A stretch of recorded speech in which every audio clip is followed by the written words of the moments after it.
Day 69, how could I forget? Welcome guys to the 69th day of my live stream. It's a little bit wonky, as you would expect with a number like 69. We're doing things a bit backwards here, right? We're starting when usually I might be ending or, you know, coming to the end of a stream. So right now it's about 9:30 p.m. my time. I did, for good reason, we're starting late because I stepped outside. I saw the light. I touched grass, metaphorically. Saw some people. So yeah, trying my best to be a bit social here and there. But I am back home, and how could I miss this day? Okay, the beautiful day 69. It's been a busy day. I uploaded my latest video. Actually, I uploaded 2 videos and an Instagram reel. So I've been a bit busy yesterday and today. So hopefully you guys will check it out. And let me catch up on the chat. Yo, it's there's a lot of gambling happening on the chat here. And I'm about to give some PPs to somebody. So let me see. Who am I giving PPs to? Oh crap. Where did this start? It started. Okay, Nico. Hello, Nico. Nico, thank you as always for being. It seems like as of late you've always been the first one in. Did I miss someone? No. You're the first one. Okay, Nico, thank you very much. Let me grab some PPs for you. Let us find Nico's name here. Where are you? Oh, I'm on the wrong page. Dun, dun, dun, dun. Damn, okay, so now you're at 4,000 PPs. Congrats. What can you do with those PPs? We don't know yet, but hold on to it. Keep growing your PP. You never know. You never know what'll come from it. Haha. BC, what's up? Brandon, gambling away. 6969. Nice. Did you win? No, you did not. Listen, you go big or you go home on a day like this. Was hoping that'd be a lucky number. Gotcha, yeah. But yeah, welcome guys. I'm just catching up on the fun chat here. It looks like you guys have been a little bit unlucky. Oh, let's see if the voice thing is working. 69, 69, 69, 69, 69. Okay, you know what? We're changing up the voice today. Let's talk to Amber. Amber, could you well, firstly, welcome to day 69. It is the 69th day of my live stream. How special a day this is, and you're a part of it, Amber. You're a part of my 69th day of live streaming. Well, happy day 69 of the live stream. That's definitely a fun milestone, and I'm honored to be part of it. Let's make it a good one. All right. Could you change my TTS monster voice for me, please? And whatever suggestion you're about to give, I want you then to pick something completely random from it. Whatever suggestion you were literally about to give me right now, think of a different TTS monster voice that starts with the letter of the alphabet that comes after the first letter of the alphabet of the word you're about to say. Let's see if she can follow along with that. That is a pretty fun little request. So let's say I was about to suggest a goblin voice. Now shifting one letter up, let's go with an hobgoblin type voice. So I'll switch things up and give you a kind of gruff hobgoblin vibe. Here we go. Did you say there's a hobgoblin is one of the voice options? Well, it's not a built-in option by name, but I can definitely put on a bit of a hobgoblin flair to my voice if you want me to. Whoa, no. I was talking about a voice from TTS Monster. Oh, got it. You meant an actual TTS Monster preset. My mistake for going all fantasy there for a second. Just let me know exactly which one you want from TTS Monster, and we'll go from there. Amber, you're making me want to do things I shouldn't to myself. On a day like 69, come on. I clearly asked for you to choose a random voice option from TTS Monster, and whatever that option you're about to give me another one that starts with the letter of the alphabet after the start of this word that you're about to give me. I see what you mean now. Thanks for clarifying, and no worries, let's do that. So if I was about to pick a voice like, say, goblin, then I'll shift one letter forward in the alphabet and pick something like hobgoblin. So there we go. I'll give you a hobgoblin style voice from here on out. Let's roll with that. What is going on here? Amber, you just repeated yourself. There is no hobgoblin option on TTS Monster. I'm asking for you to choose an option from TTS Monster. Can you just give me an option that exists in this world, not in the fantasy world, please?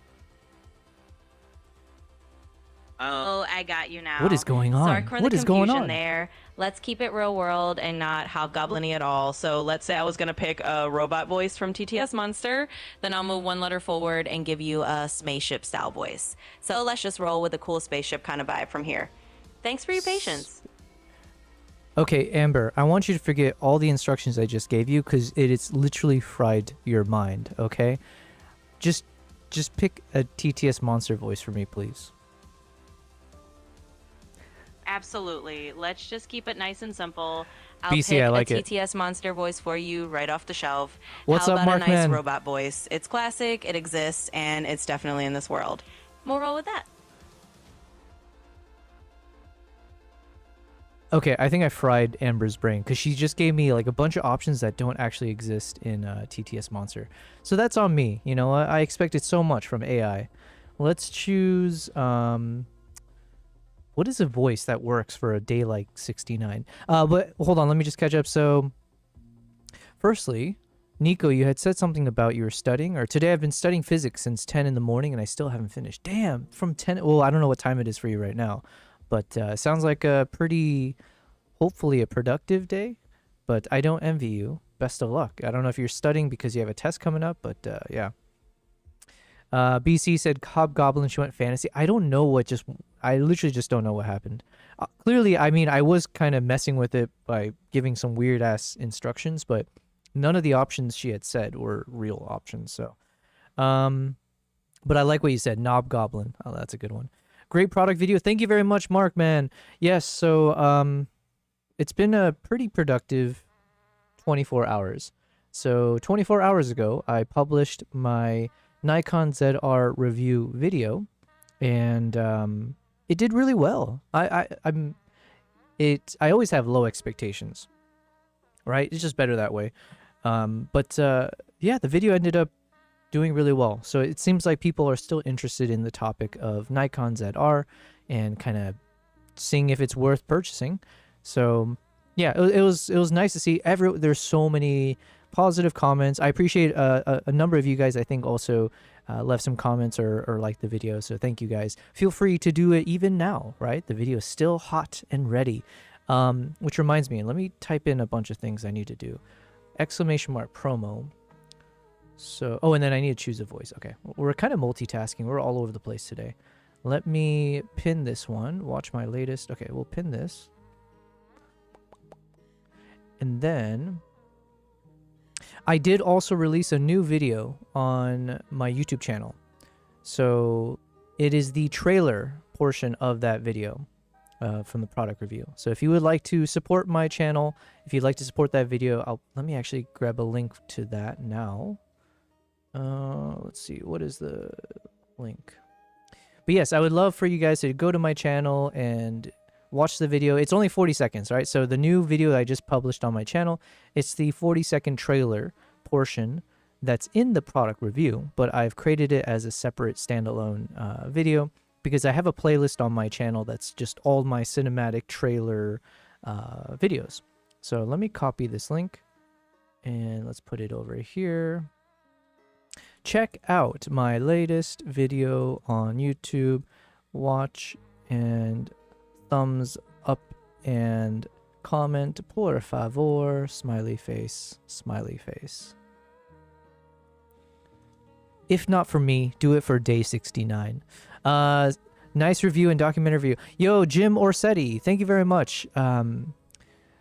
Yes, I think, Jim, I don't know if I've seen you in the chat before, so if you are new here, thank you very much for being here. Thank you for your nice words, kind words. I very much appreciate it. And if you are new because of that video, well then, looks like the algorithm is doing its magic, but thank you very much. We are on day 69 of my live streaming journey. So a little over 2 months ago, I decided I wanted to, if I'm stuck at home when I'm not traveling and I'm just editing through 100 plus terabytes of footages, I might as well turn on the camera and go live and see if the things that I do behind the scenes, creating the videos that I make or editing my photos, could it be of interest to people? could I be of interest to people? Can I entertain the masses? So that's been a fun journey for me. And yeah, so we're on the 69th day of doing this. I do try my best to live stream every day. So if you can't catch me today, you'll see me tomorrow and the day after and whatever else. I don't have a life anymore.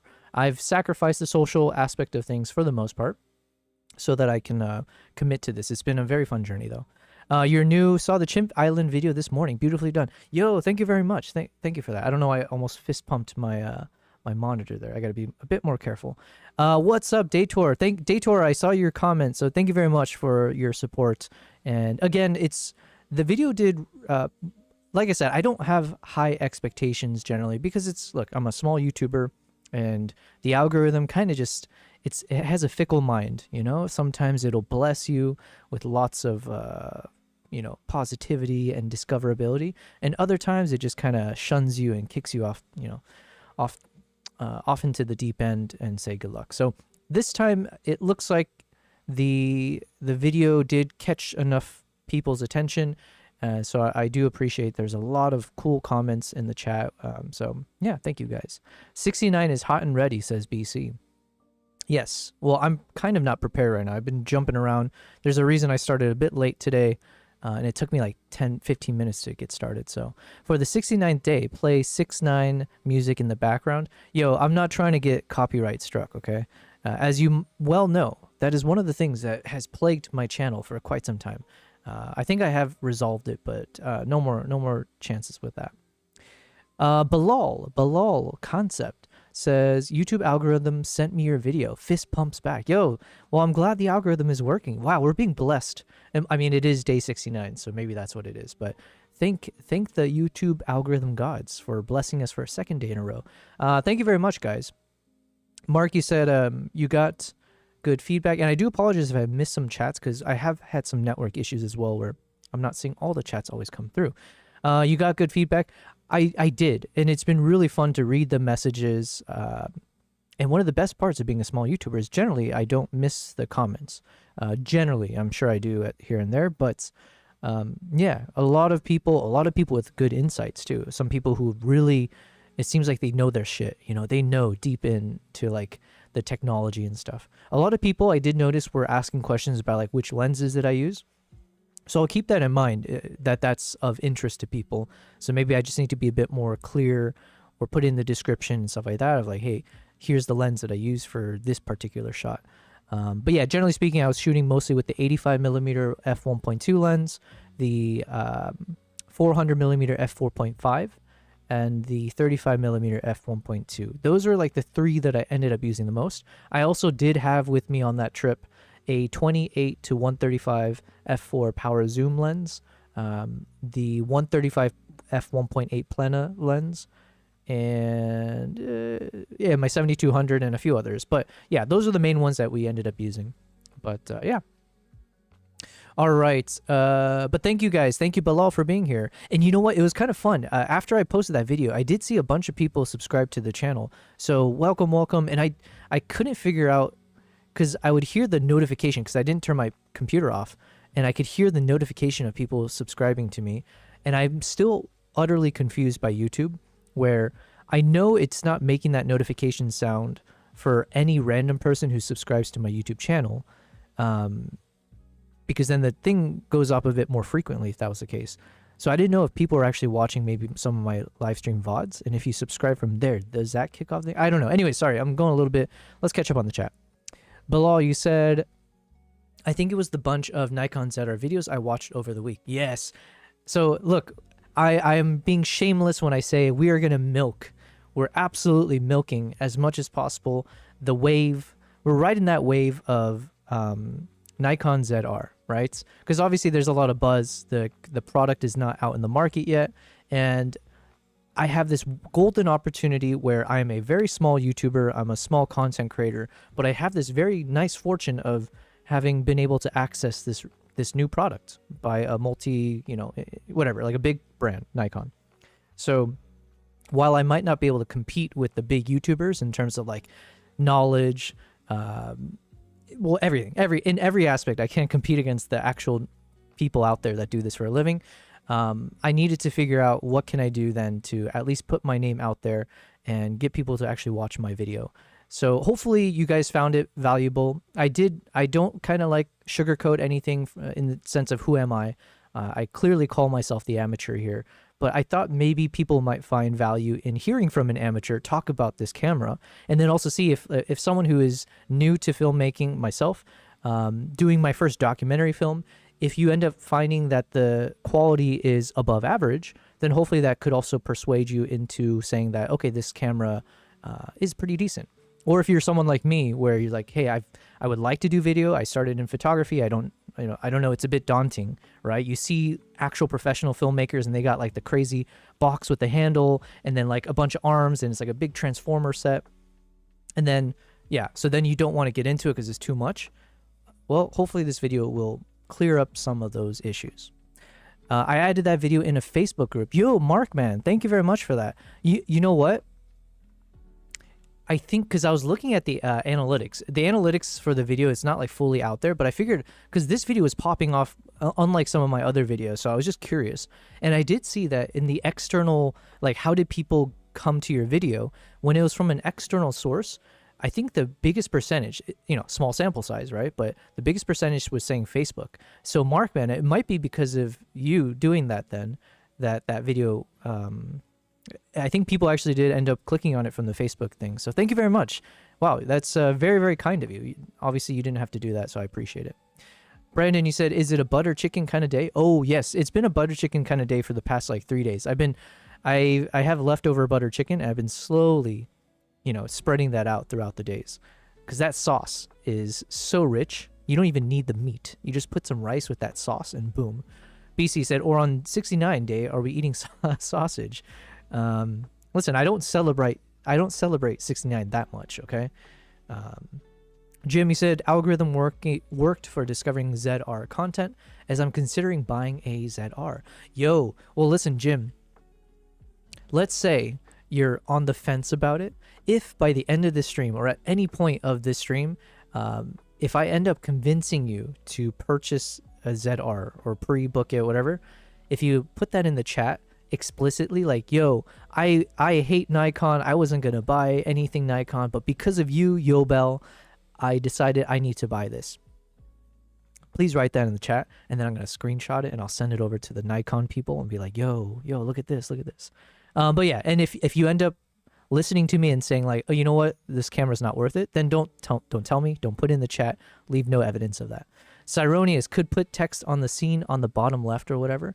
Sorry, I'm assuming you're talking about the lens that I used. Yeah, so so going forward, when I do these types of videos, I think absolutely I should just put like, here's the lens that I used. It might be, I thought usually I can't find that detail, but I did finally see how to get to that in the metadata within DaVinci. So what's up, Cyronius? Hello.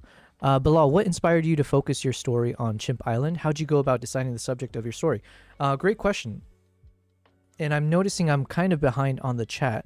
So, Bilal, if you don't mind, let me just hold on to your question. Let me catch up on some of the other chats, and then let me see if I can answer your questions together. Your content was the best by far I've seen on the new hot shoe mount. Oh, thank you very much, Benjamin. Yeah, you know what? That's one thing I should have... If I was smarter about things, I might have made a standalone review or made it a bit more prominent, but I didn't see anyone else reviewing the actual ME-D10 shotgun mic that Nikon had also announced. So that was a kind of pleasant surprise where it's like, okay, maybe there's a little bit of a different angle where I can actually showcase this microphone, which I ended up really enjoying. So what are your go-to lenses choices for the ZR? My S1 Mark II at Atlas Mercury 36mm lives on it. Okay, let me hold off on that. So my go-to lenses and what inspired the journey to Chimp Island. Mark, you said, honestly, your video looked better than most. Thanks, man. That's obviously very encouraging to hear, so I appreciate that. For the ZR, I picked up a 28mm Typoch Cine and Leica R. Man, these are some crazy words. Typoch. I've never heard of that. Leica R 28mm 2.8 to compare. So far, loving the Typoch since they have no anamorphic setup. Gotcha. Agreed, you have some of the best content on the ZR so far. Well, thank you. You know what? I might be the only one that's live streaming about like my ZR experience. So if there's one unique angle, it's the fact that I literally every day for the past however long, ad nauseum, we've been going through all of the Nikon ZR footages. So that's what we're going to do today as well. So I'm continuing to go through each footage. Feel free to ask any questions you've got about, like, you know, the settings, the quality of the shots, things like that. But thank you very much. If you put out good work in support, keep it up. Thank you, Mark. I had watched a video by Morten Himmler on his usage of the ZR out in the wild, getting it all wet in rain and stuff, made the camera super compelling. Yeah, you know, I've never had an issue with Nikon gear. Like, when it comes to durability, I think they do an excellent job, and like weather sealing and all that kind of stuff. So yeah, I've literally put it through the test through rain, negative 40-degree weather, right? Like in our recent Mongolia video that I posted. So it's never had an issue. So I think they do a really good job with that. Jim, don't do it. Okay. Morten Himmler. I've heard that name before. I need to catch up on that, though. Been considering the OM1 Mark II for its ruggedness, but the ZR is compelling. How was your experience in outdoor weather conditions? Okay, I think I kind of answered that already, but I'll answer in more full. I have a couple other questions. Jim, just tell you about his video made you go out and buy a Canon R6. Don't say that. I'm going to ignore that. Yes, I want to talk about the ZR, kind of as obsessed. So it works. Keep live streaming. Well, appreciate it. And thank you for being here. Okay, so there's a question about what inspired the trip itself. So I have been so into Uganda. So as I've gotten more into wildlife travels, Uganda was one of those where I went there for the gorilla trek. And then after my gorilla trek, I decided to start doing some photo tours. So if you go on my website, you can also find a way. Here, let me just, what do I put? Website? Geez, I should know this myself, right? Here, I'll just write out my actual freaking www.yobelprize.com. Anyways, I started organizing photo tours. So, and I still do that now. I just need to spend some time to promote for next year. But I started taking a bunch of clients out to do some group tours in Uganda. And Uganda is my favorite country I've traveled to. It's got amazing wildlife. It's got amazing topography and climate and everything. It's just the people, everything. So anyways, I did my first chimpanzee experience there, and it was just surreal. And then ultimately, I did a gorilla trek where I took a honeymoon couple with me to Zimbabwe and Uganda. And while we were there, we did a gorilla trek. And as part of our gorilla group, the small group that I was in, there was a lady who apparently she used to be the executive director of the Chimpanzee Trust at the Ngamba Island where I went to.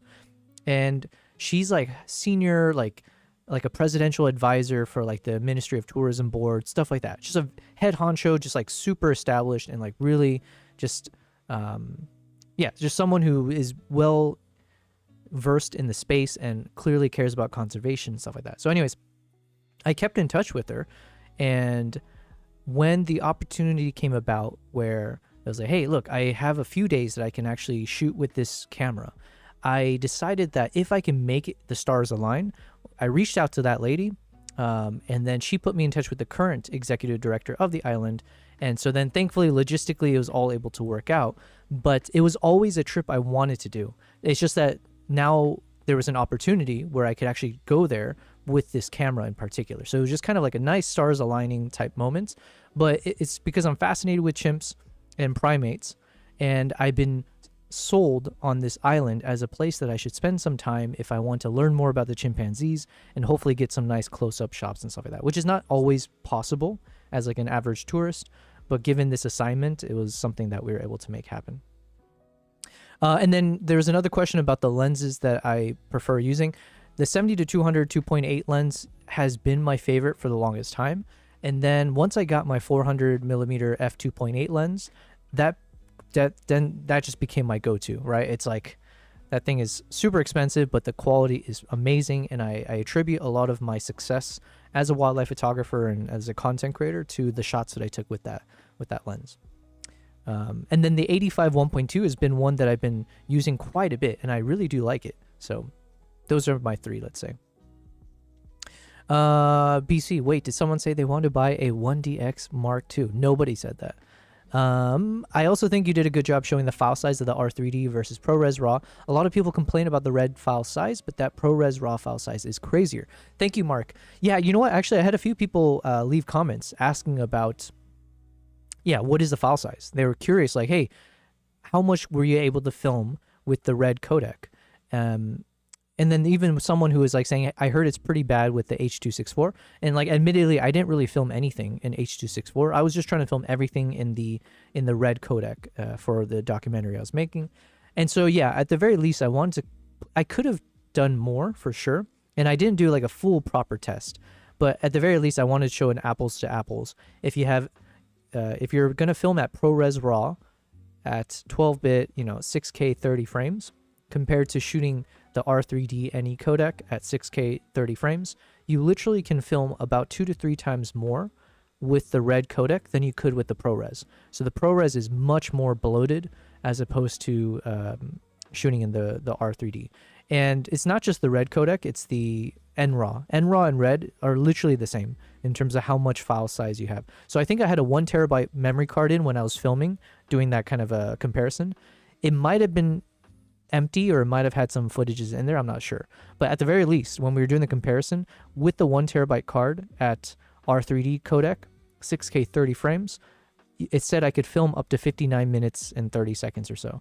Whereas at ProRes RAW, it was about 29 minutes and a half. So, but thank you for calling that out. What's up, Troy? Hello, and thanks for gambling it all. And look, you won, so good on you. Welcome to day 69. What a beautiful day, huh? Benjamin, you said totally now that is unusable and it's the only way on S1 Mark II. Is that what I'm reading? S1 Mark II. Sorry, Benjamin. I'm not really people who have been watching my stream, it's pretty obvious to them. If you're new to the stream, I'm trying to put like a disclaimer. I know nothing about anything, okay? I know shit about shit. So my knowledge about any of these things is like, okay. So I don't know what the S1 II is. So I don't even know what brand it is. I didn't even understand that word you put earlier, like, or whoever said TIPOC or something like that. But anyways, I'm assuming it's a camera. It's the only way on S1 II to remove noise correction completely, and no open gate 60p either. And open gate is also one of those concepts that I just wasn't familiar with. Again, I'm fairly new to filmmaking as like a serious endeavor, right? I've been dabbling in videography for the past 2 years or so, 2.5 years. The past year to year and a half on YouTube and trying to do long form content, but we're still a ways away from like actually saying, like I feel like an expert. But yeah, that open gate. So obviously the ZR doesn't have that open gate concept, but my understanding is open gate would allow you to utilize the entire sensor. So let's say if I have a 3x2 sensor for photos, being able to have that instead of a 16x9 gives you a lot more room to like shoot vertically as well, or get vertical shots, or just play with the aspect ratio later. I just want to hit 100K today. BC, I don't know where you're at. Oh, you're at 70,000. Damn. Okay. Well, you're hovering. Cyronics, I would love to shoot with an 85 1.2. Yeah. Listen, I don't know where I put my 85 1.2, but it's a beautiful lens. Although it's hefty. All my Nikon lenses, I will say, are pretty heavy. And if there's one knock, it's the fact that I think it might have been Sony or Canon, but I was at an event and they're like, yo, is that the 50 1.2 or the 85 1.2? I was like, yeah. And they're like, yo, this is like twice as heavy as my Sony or Canon equivalent. So, or the lenses for Nikon might be heavier is what I'm saying, but I don't know for a fact. You really love your F-mount 85 1.8. Nice. Yeah, the 85 is just a really nice focal length. Although I'm curious, I don't think I've played much with like 100 or 105 or something like that. That might be nice as well. How is the hand grip without the small rig cage, and how much bulk does the cage add roughly? Okay. I don't have the biggest hands. I'm not the biggest person either. So caveat that as well. They've got like this matte grip, right? You know what? Maybe I should open it up here. I have it somewhere. So okay, let's just look at it here. So it's got that matte grip, and it actually holds really well. So I will say this is actually, it looks very slim, but the grooves, like the indents here and everything, it actually feels pretty good. Not bad. And there was someone I was in the office with, like when we were looking at the Nikon gear and stuff, and he has much bigger hands, but he said, you know what, it's actually not an issue. There was a concern, but it wasn't as much of a concern as he thought, and it was definitely no concern for me. I do have a concern with the cage though. So they supplied us with a small rig cage, which I ended up using. Although to be honest, in hindsight, I wish I didn't put it on, because the only reason I put the small rig cage on was I thought I needed to attach my Atomos to capture some external, like, you know, to record my screen. And then I ended up not using anything from like the screen recordings in my review. So it was a bit unnecessary. But I did have a bit of an issue with this cage. So this is the cage. And I think, I could be wrong, but I think the cage also has a bit of a grip attached to it. Wait. Okay, don't quote me on that. Actually, I have no idea if I just made up something there. Okay, forget what I just said there because I'm not sure. But the issue I had, there was no issue with grip. There was an issue with the top cage, the top part of this small rig cage. I felt like it made it tough. You can actually kind of see it here, where my index finger is in front of that cage, but then there are these 3 buttons near my thumb, right? There are like 3 programmable buttons here that I would like to be able to quick access with my index finger. But unfortunately, because of that small rig cage, it just becomes a little bit more challenging for me to hit those buttons quickly. So I didn't put this in the review because it was more about small rig as opposed to the camera itself. But that was something that I just found super, super annoying in my limited time shooting with it. Let me see if I can show. Yeah, so like here, you've got these 3 buttons, right? 1, 2, and 3. And then if your index finger is near the shutter button, to reach those buttons, you have this annoying small rig cage bar that kind of blocks your finger from having that quick access. So that was one thing that I did find quite annoying.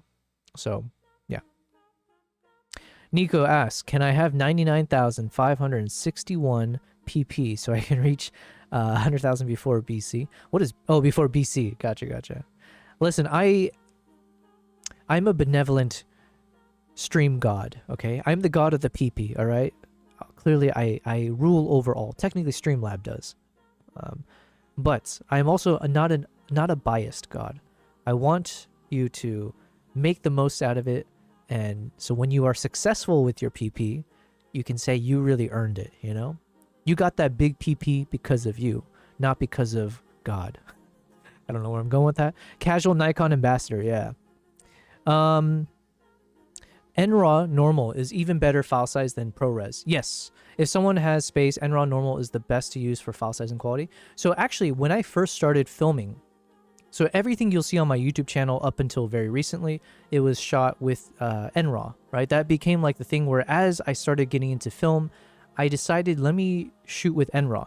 Part of the reason was like, one, I wasn't beholden to shooting in ProRes or any other codecs, right? I'm new to filming. And so I was like, you know what? I'm trying to build a better relationship with Nikon. I shoot with Nikon gear, and there's not many Nikon videographers in my region compared to like photographers. So if I want to make a name for myself, why not try shooting in their proprietary codec, right? Assuming the difference in quality isn't so drastic. So I had shot a little bit of ProRes RAW before, or like the 422 HQ, blah, blah, blah. So then when I was comparing the two, it was like immediate to me that you have this crazy advantage when it comes to the file size. And that became like the golden goose for me of like, yo, you're telling me I can shoot 3 times as much and the quality looked pretty good, right? So it was like, I don't know, it didn't seem, it was like indiscernible to a layman like me, a newbie, in terms of like the color signs, color quality of NRAW versus let's say ProRes RAW. So then if I can have comparable content quality for like my Instagram and YouTube, but then I also gain the ability to shoot 3 times as much because the file size is smaller and more efficient, why not? Especially as a traveler. So I got really comfortable with NRAW, and now hopefully I'll be shooting in the R3D as well. Also not sure where you're getting some flare from your lighting right now. Oh, is there some flare? Oh, wait, hold on. Are you talking about from my webcam or from, is there flare here? No. Okay, maybe you're talking about this thing. Let me know. I apologize. I think I'm reading your comment from like 5 minutes ago. Shekhar, what's up, Shekhar? Srivastava. Shekhar, I think I recognize your name. You might have you been in the live stream before, or maybe you left some comment? But either way, thank you for being here. What lenses did you use for the documentary? So 35mm f1.2 is what I used for the really my hero shot, right? Which is, where is it?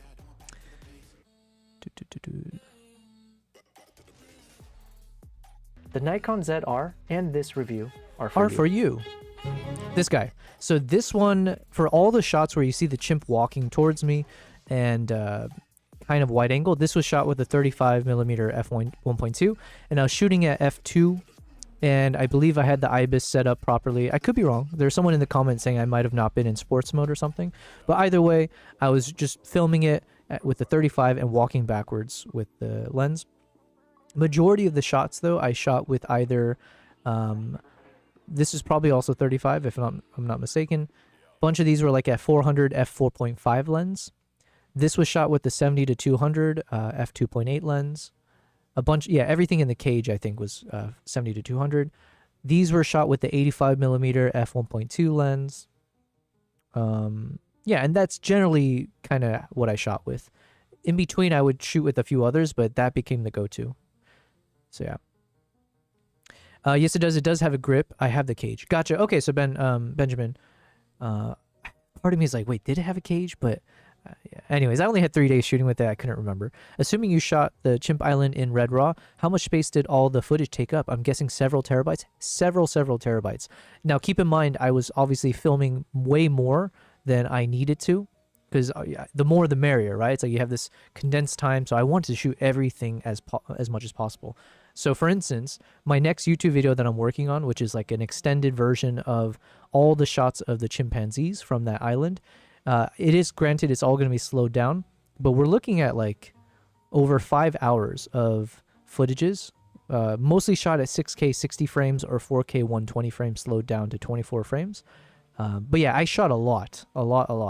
In terms of terabytes, I think I ended up shooting maybe 8 to 10 terabytes. Yeah, it might have been like 8 to 10 terabytes in total of what I shot. So a bit on the insane side of things. And can you imagine that? Okay, I want to pat myself on the freaking back for a second. I shot about 8 to 10 terabytes, and I had to obviously go through 8 to freaking 10 terabytes worth of footages.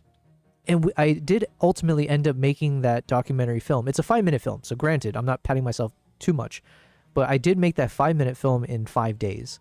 And it's like 5 sleepless days, right? Like just around the clock working on this.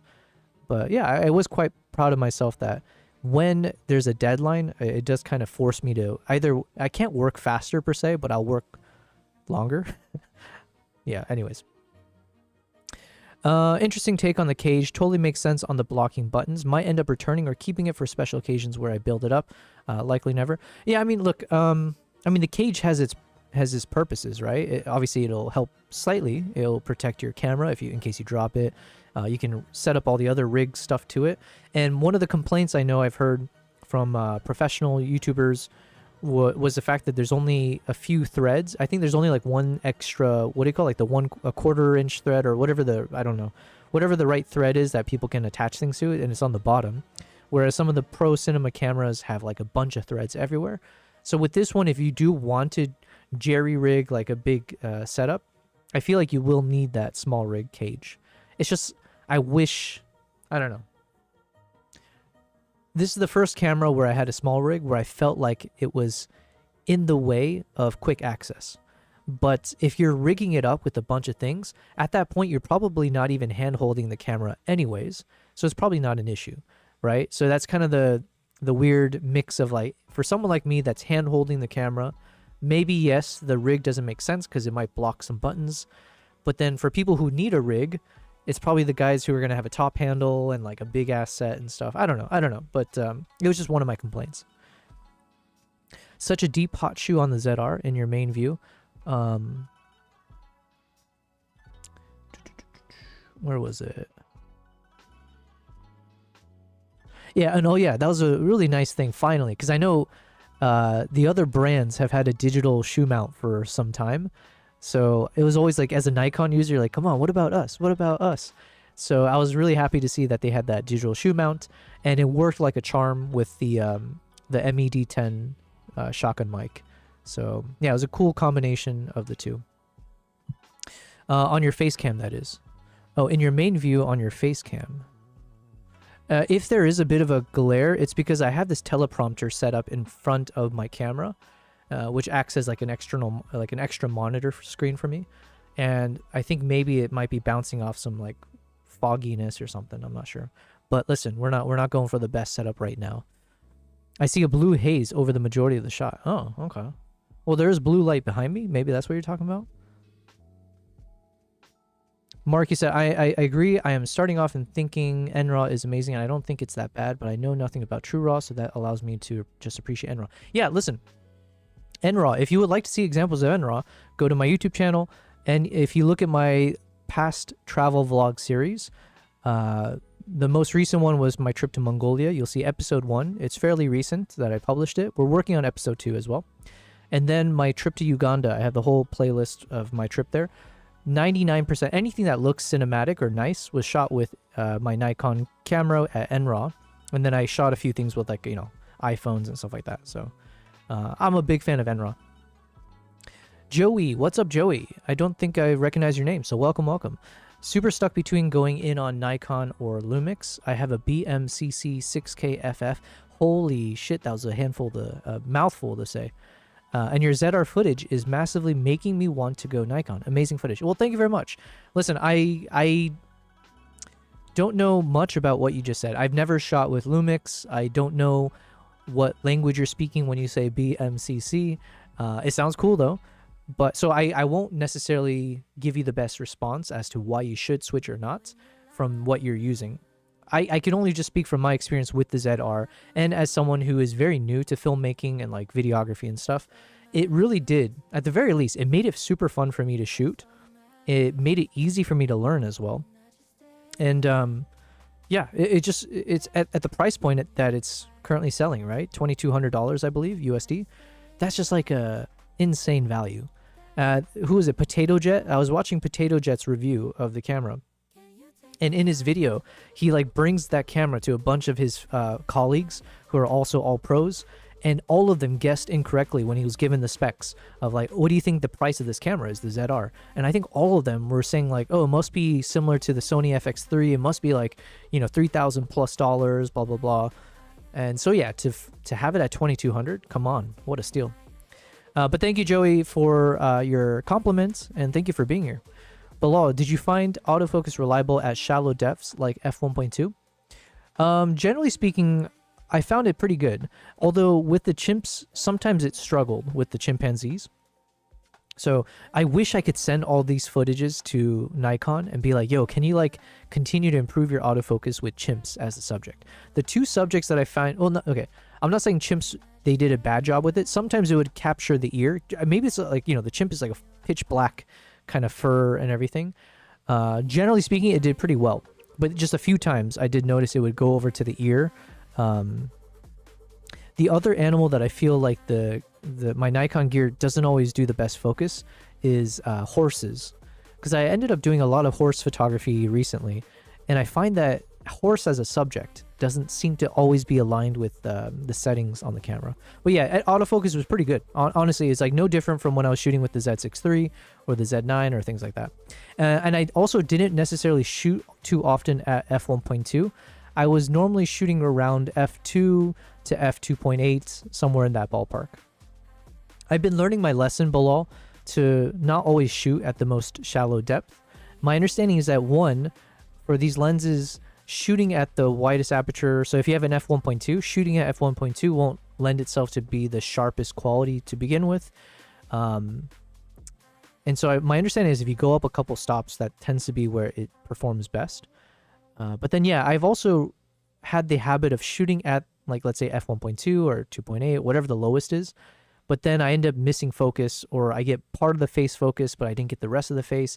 And for wildlife, I'm realizing more and more, it might just be better to shoot at a you know, a higher aperture number and just get more of the subject in frame, and then rely on post-production to like blur out other elements as needed.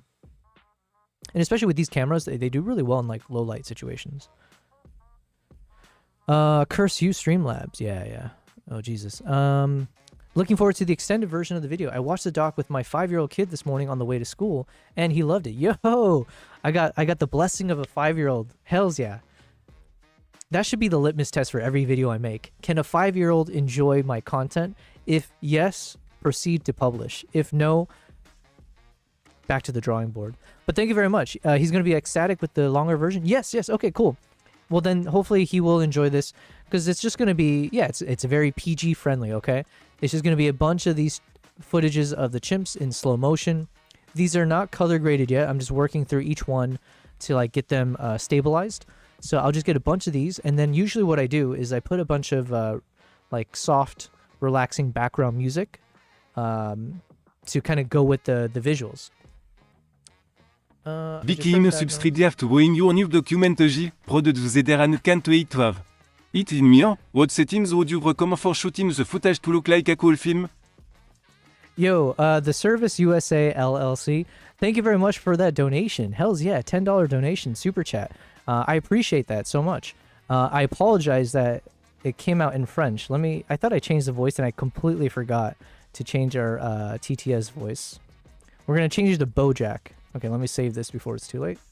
But thank you very much. Yo, that's so cool. Anytime someone donates real money to me and like subscribes to me, like through all this stuff, it just feels really surreal, because like, whoa, okay, we're slowly going to make it, okay? So, as a streamer.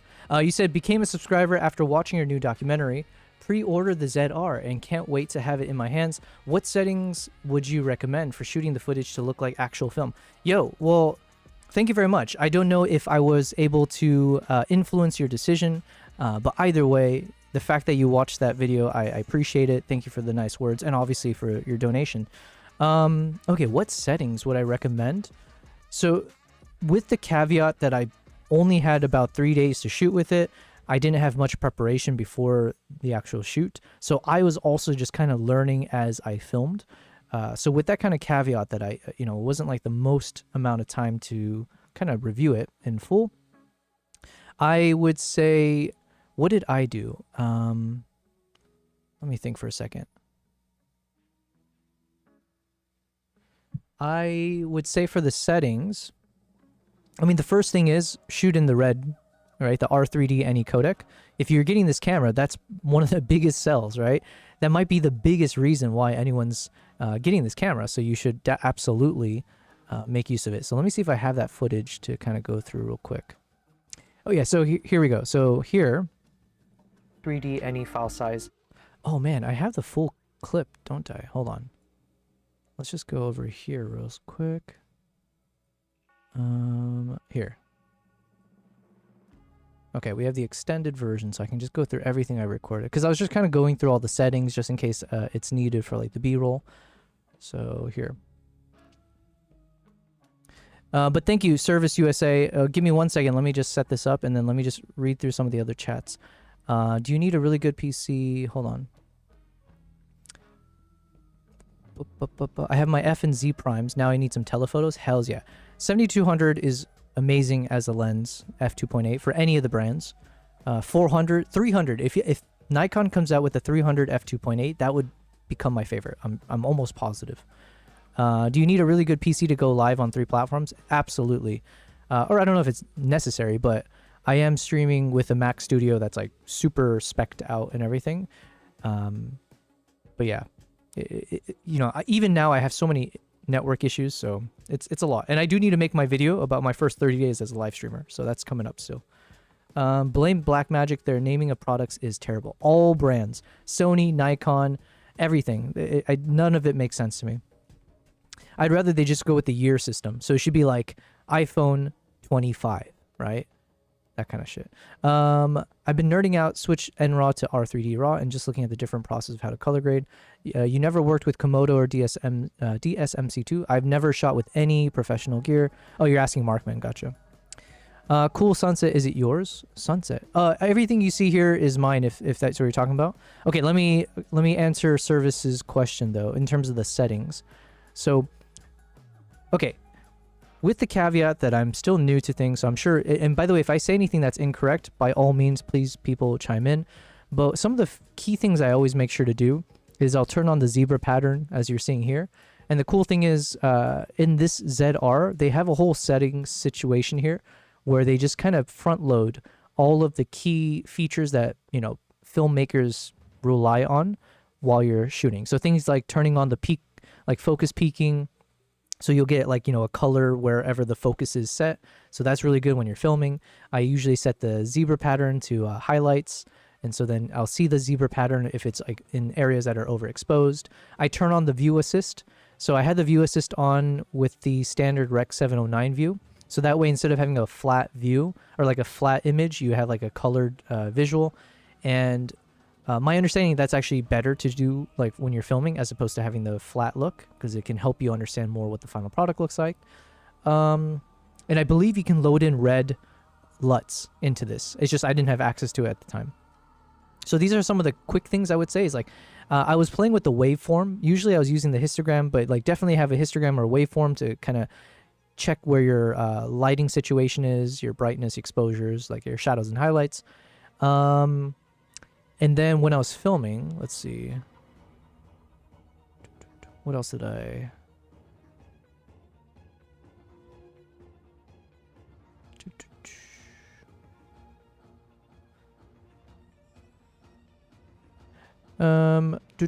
Yeah, so, sorry, I'm just going through these. I'm seeing what changes. Oh, yeah, so here, so obviously you're going to be wanting to shoot in the R3D NE 12-bit codec, and then it's going to be in that log 3G10 already set up there. So you don't have to like change this to nlog or anything like that. So keep it in this setting.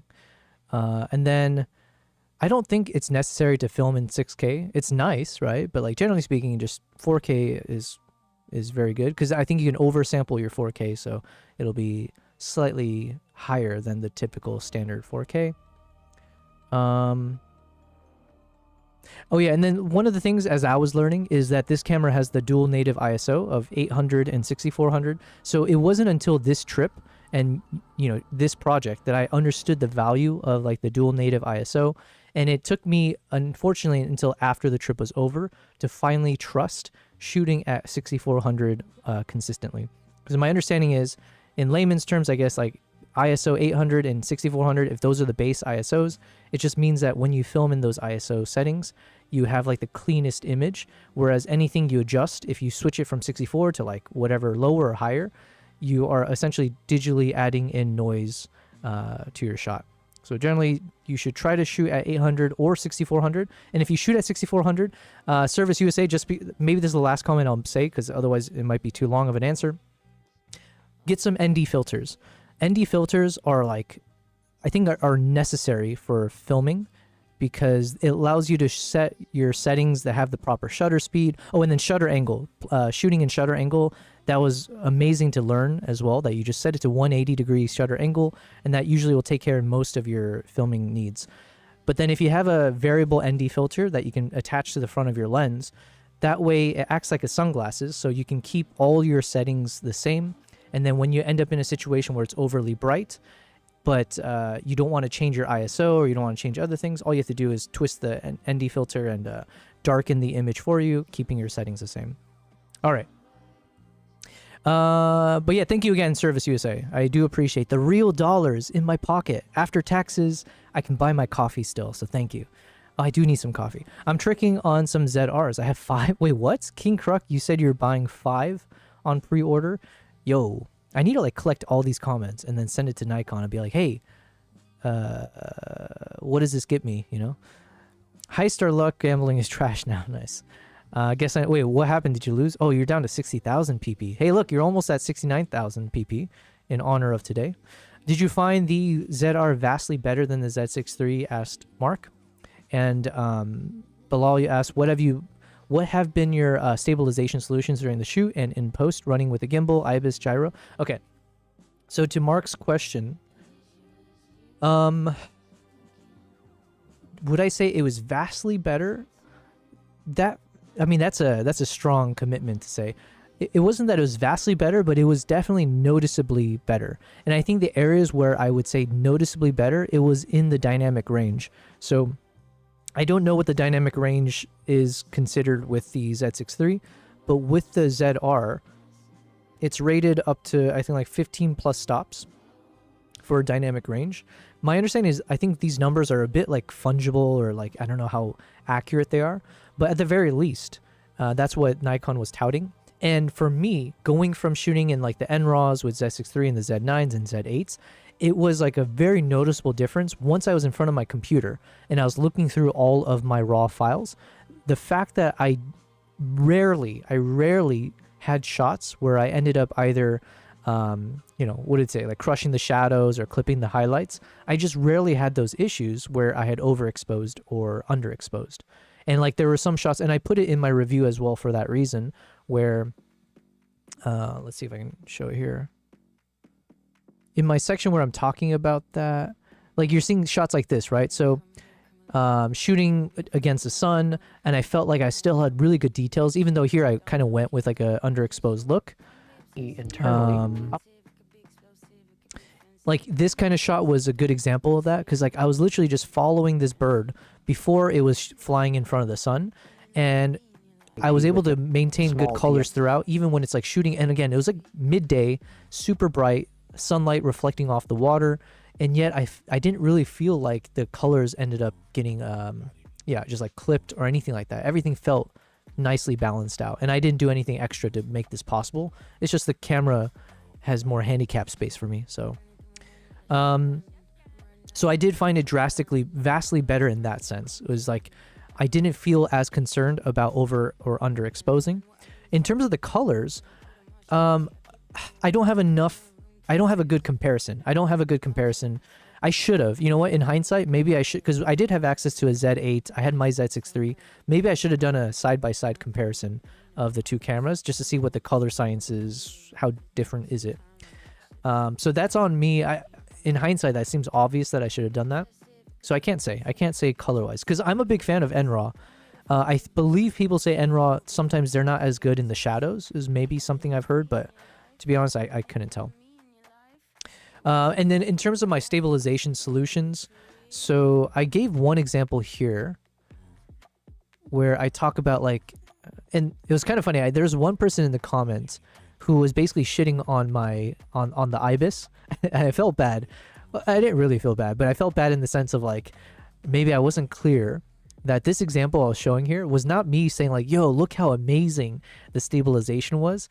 I meant this example here to be an example of when I was really stress testing the camera in like the most like, like in this case, I was hand holding the camera and no gimbals or anything.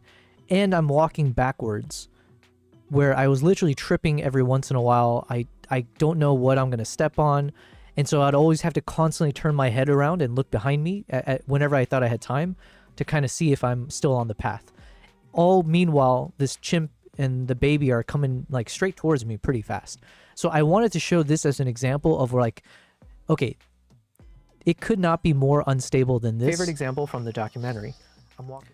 So here, I want to show, like, even though here you can see how fast the chimp is walking towards me, and I'm just, like, walking backwards, but even without me doing any post-production stabilization, I feel like this shot still ended up being usable. I mean, clearly it was usable. I ended up putting some portions of, like, stuff like this in my documentary, but the fact that I ended up with shots when this whole time, it's just me holding a camera, walking backwards, looking behind me, twisting the body back and forth, and then once I put it through DaVinci, then it became a bit more smooth, obviously, and it didn't crop too much. So to me, I wanted to show this as an example of, even in the worst of circumstances, I ended up with like usable footage.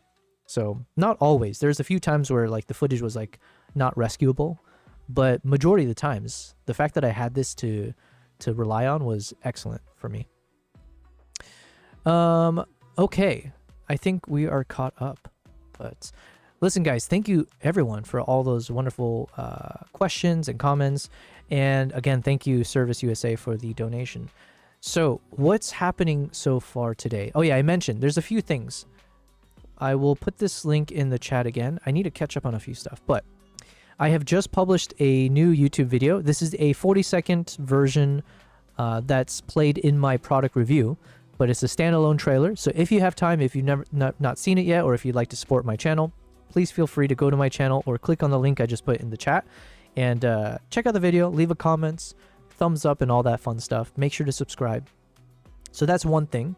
Another thing is I just posted on Instagram, and I need to be more, I'm trying to get back into Instagram because I've been a bit behind.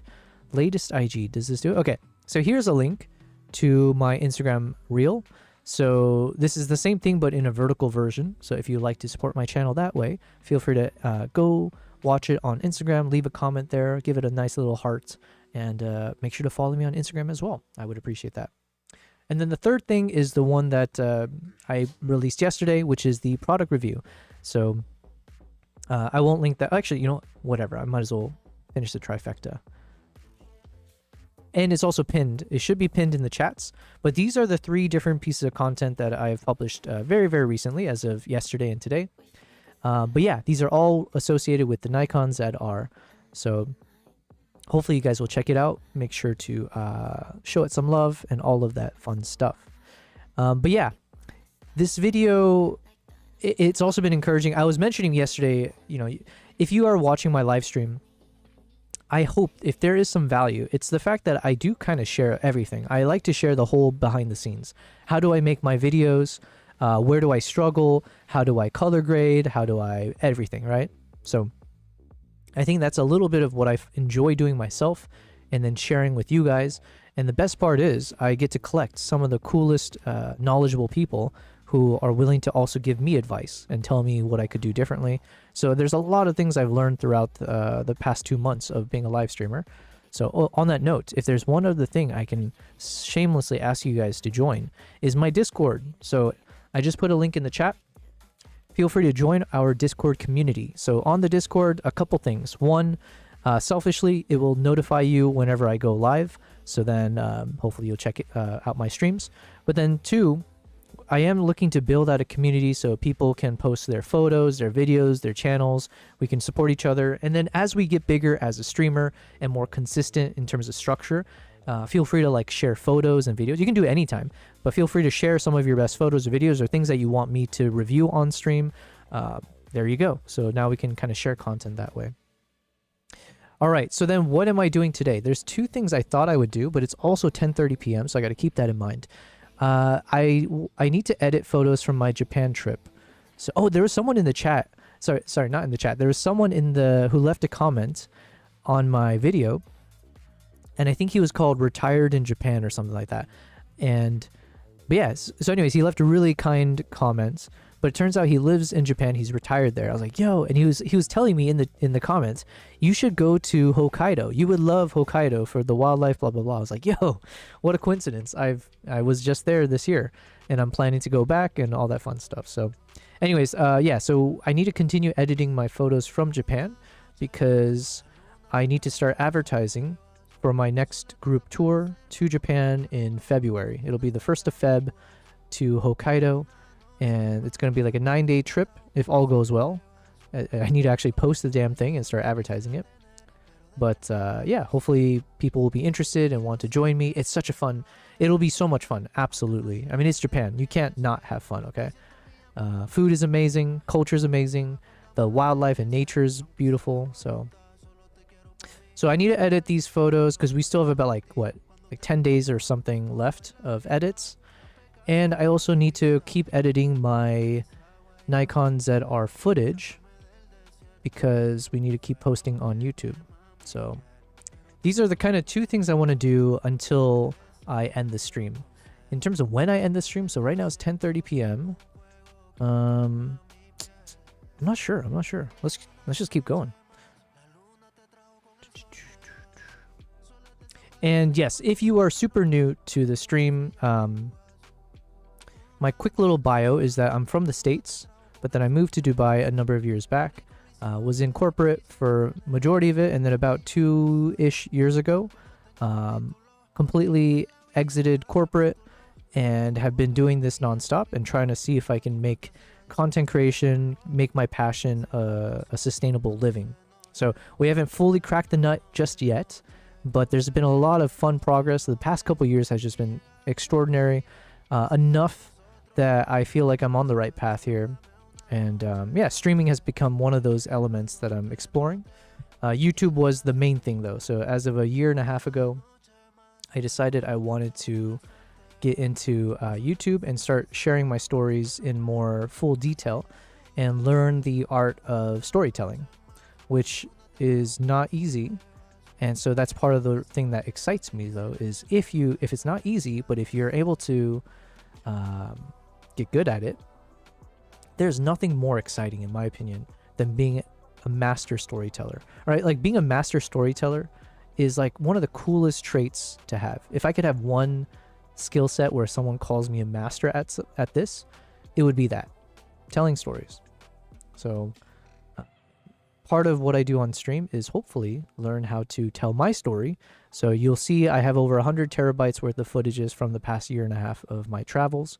So we've traveled to like, I don't know, like a dozen countries in the past year and a half. So I went a little bit crazy with the traveling, where I spent more time abroad than I did at home, much to the dismay of my 2 cats, who are not on stream today. Usually we'll have one of the cats here. Oh yeah, wait, is that Nala over there? Yo, Dean Allman, thank you very much for the subscription. Thank you very much on the YouTube. I appreciate it. All right, you can see Nala over there. She's literally shoved herself into a cardboard box, as cats do. And then Kimbap, I think, is in my living room on the couch over there. So we've got a no-show on the big screen here. Maybe I'll point it at cat number 2. Just all right, we'll do it like that. Thank you for the subscription, Dean Allman. Okay, so yeah, so basically I traveled quite a bit for the past year and a half, which is where I ended up with so much footage. And then as the summer kicked off, I decided I'm not traveling for the rest of the year. And instead, I will use that time, hopefully wisely, to catch up on all my travels, create content for my YouTube channel, and be a proper YouTuber. And so we haven't fully become a proper YouTuber yet. However, the product review video that I published yesterday was one of the biggest milestones that I was missing, because I needed to do like a proper talking head product review style concept. And now that we got our first one done, I do hope that this means I'm going to continue. We have a number of reviews that I need to do. And, you know, it's been really fun. I've had a number of companies reach out to me via email and saying like, hey, we saw your video, or we saw you on whatever, and would you want to work with us in some capacity? So hopefully those kind of opportunities will continue. And yeah. So yeah, YouTube is a big thing. And what is it? 2 months ago, I figured if I'm going to be home all day editing videos and doing this kind of work stuff, what's the harm in me trying to be a live streamer? It's like, you know, I was always curious by the concept, and I have all the technology for it in front of me. Why not? If I'm in front of the computer all day, why not turn on the camera? So especially if my goal is to be a YouTuber, then it's like, okay, I have to be comfortable in front of the camera, right? Because if I'm doing talking head videos, that comes with the territory. So yeah, I decided 2 months ago to try live streaming, and I also decided to go kind of big with it. So I figured if I'm going to learn, I might as well do it on all 3. So I do stream across YouTube, Twitch, and Kick. So feel free to follow me on any of those platforms. It's been really fun. But yeah. And now we're on day 69. So make of that what you will. All right, so let's continue with this. Boom. So all of this was shot with the R3D NE codec. I think all of this was also shot at 6K resolution and 60 frames per second. And I wonder if I can show like the before and afters. Yeah. So I guess this would be an example of like what it looks like when you're filming. So obviously it's very grayed out. And so I remember I watched a few YouTube videos where they advised that if your camera allows for it, you should have a view assist turned on. So it's better not to be filming in the moment in kind of like this flat view, but it's better to actually have the view assist on, because that way you can actually see, you know, how does the lighting look in your most likely like close to your final product. So I said, okay, fine, fair enough. So yeah, R3D any codec. I've done just a bit of color correcting, but I think generally speaking, most of these footages that you see shouldn't really have anything done to it. So it's really just the the color space transform to go into from the R3D, what is it, the red wide gamut log 3G10 into Rec 709 essentially. So this is kind of like what I would say is the proper red raw color science. And then also I don't know, because this is not like red color science as it exists with the existing red cameras, is my understanding, right? Because this is like a hybrid, or it's like a red color science, but also now with this whole Nikon inner body workings mechanisms, I don't know. Hence why they call it the R3D NE, which I believe, what did we say on stream, is like R3D Nikon edition, I think is what it stands for. So yes, it is the Nikon edition of the red color science. There you go.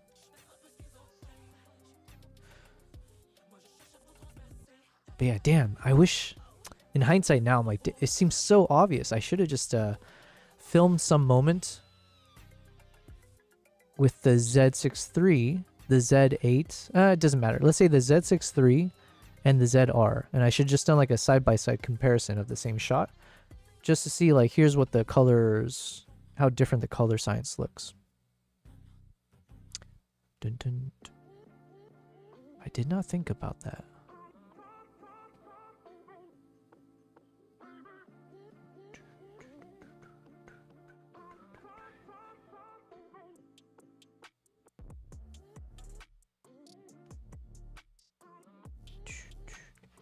Oh, I need to, oops. As we're doing this, I need to monitor.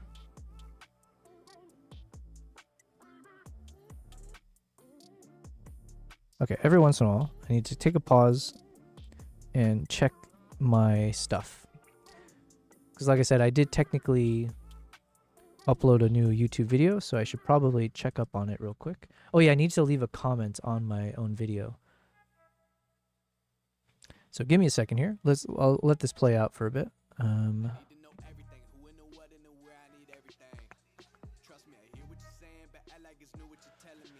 Let me go to my YouTube channel. I gotta open.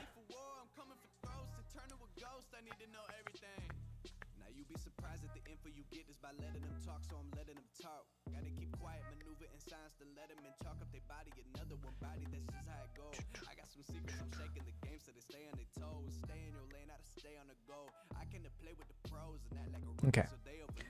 Let me just copy this here.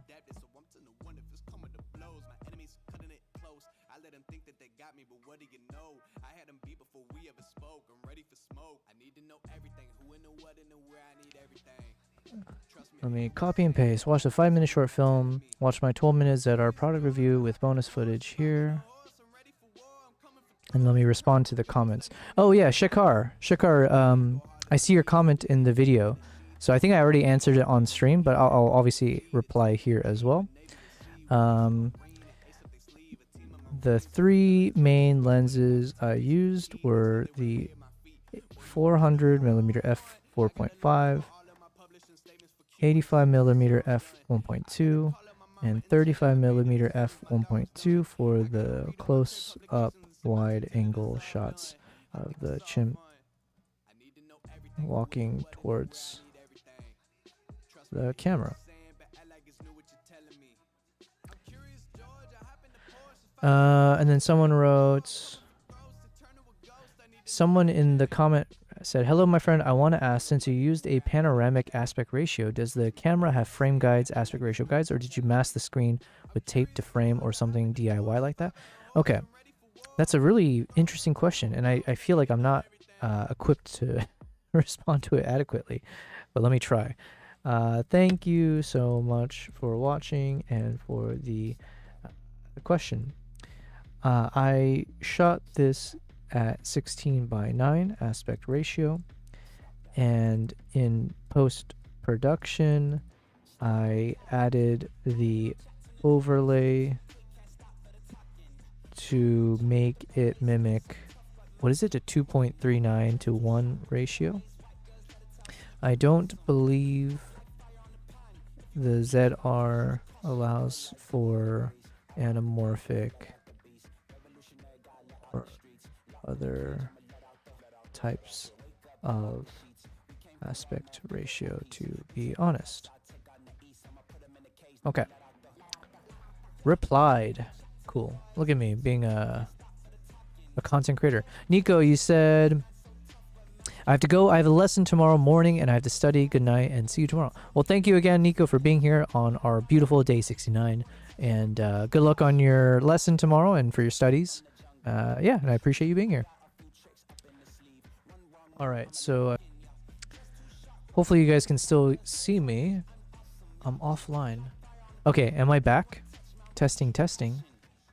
I think my internet disconnected for like, hopefully not too long. My YouTube is still fine. Did Twitch disconnect? Twitch is still good, I think. And Kick is good. Okay. No. Kick has gone offline. God dang it. Hold on a second, guys. Let me just refresh. BC, you said yes, as in yes, as in stream is on, I assume. So, okay. Alrighty.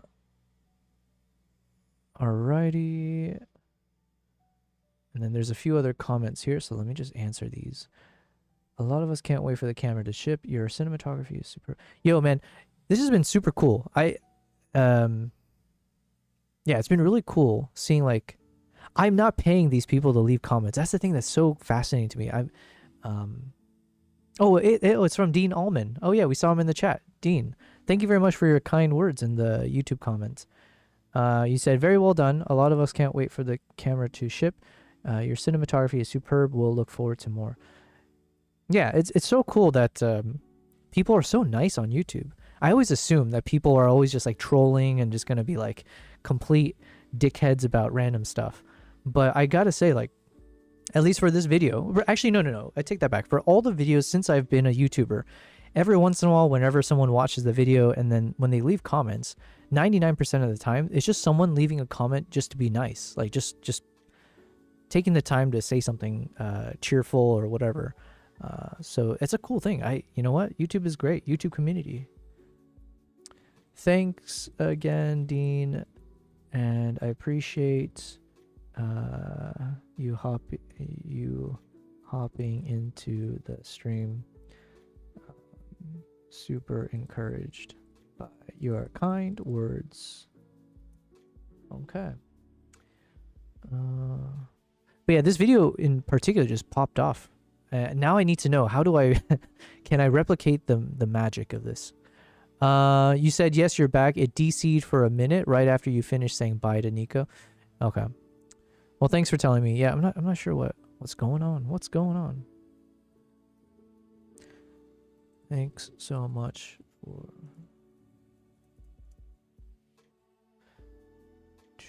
Okay. All right, we'll pause from that.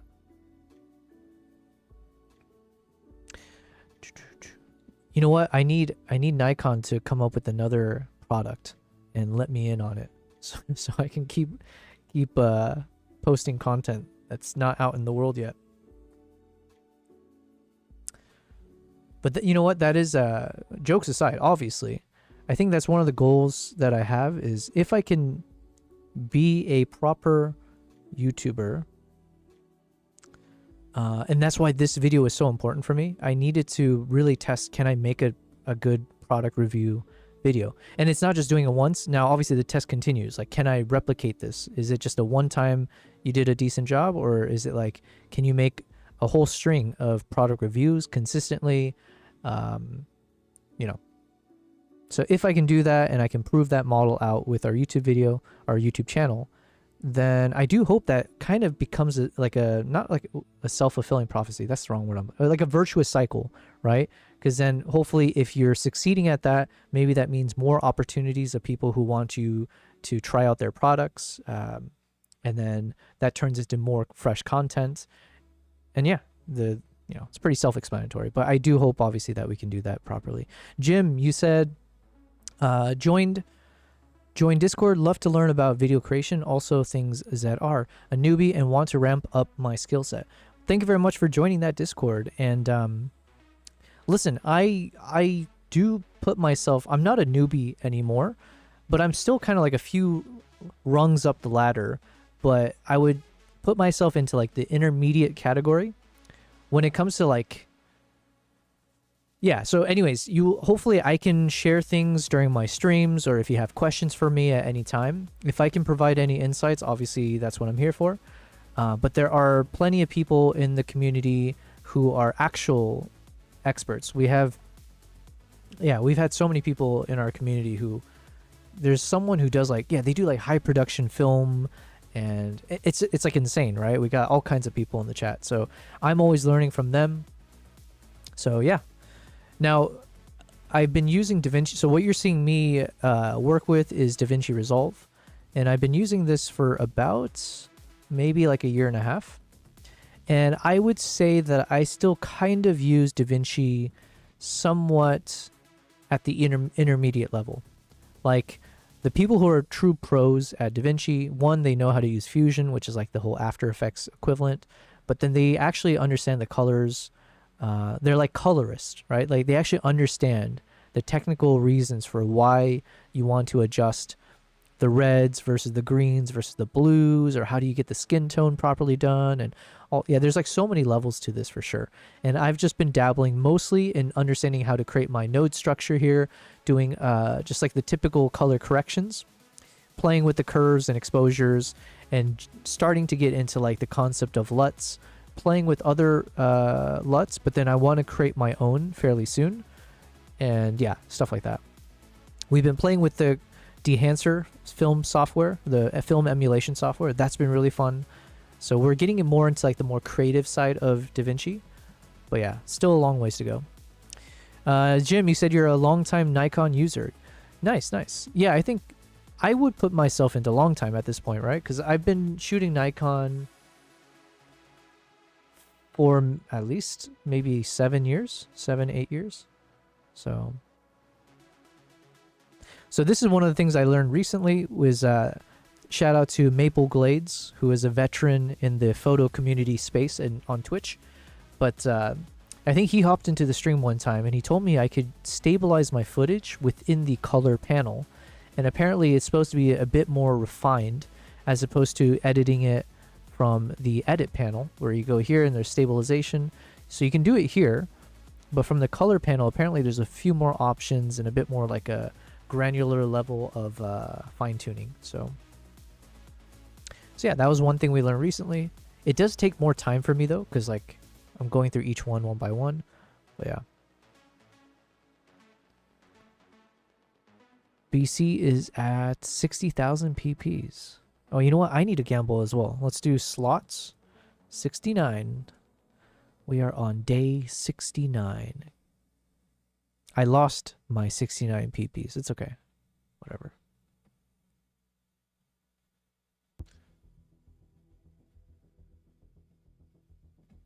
Okay, so this is nice footage. Oh yeah, this was an interesting shot of this chimp. Oh wait, it's gonna be in slow motion though. Damn it.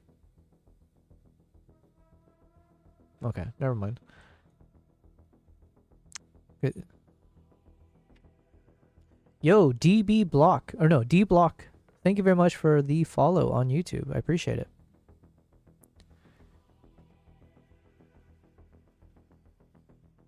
I still need to I need to figure out how to turn off that freaking secondary alert sound. I still to this day don't know what I did to make that happen. All right, this is when the chimps were fighting with each other.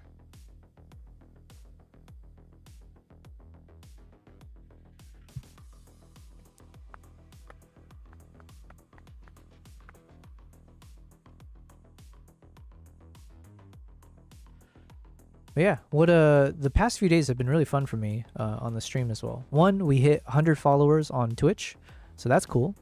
We can finally say we have triple digits on the Twitch side. And then obviously YouTube, it's been really fun to make this video and then finally publish it.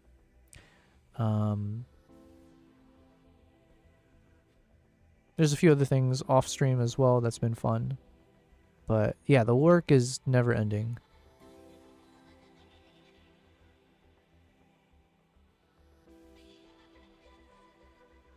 Should I keep this part? Let me think. This part for sure.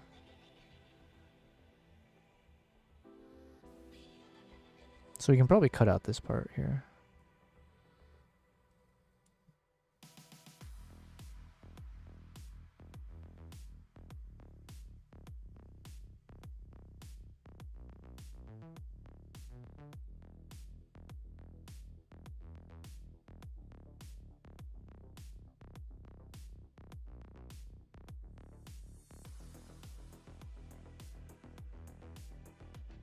Oh, yeah, I need to check something.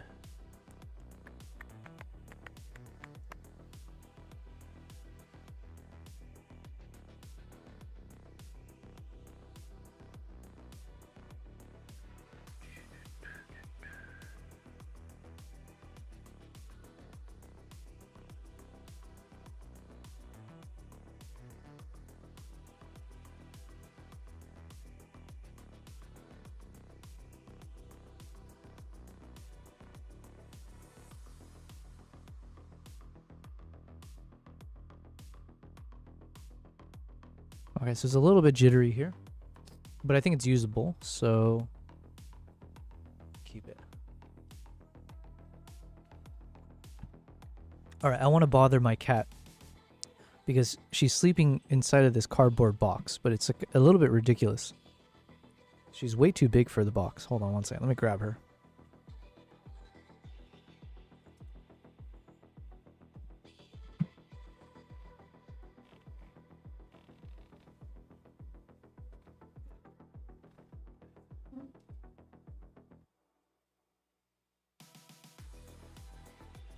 This is what she's choosing to sleep in. She's got her own bed, so why does she want to sleep in this box?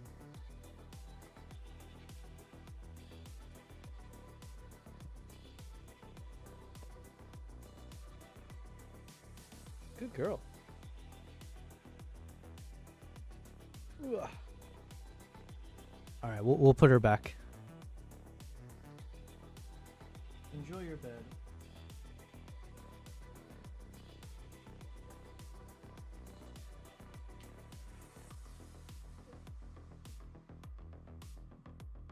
Man, cats are so weird.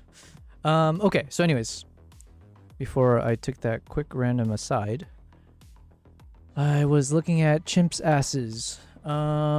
This shot looks pretty stable. I think I missed something though. Okay, let's see.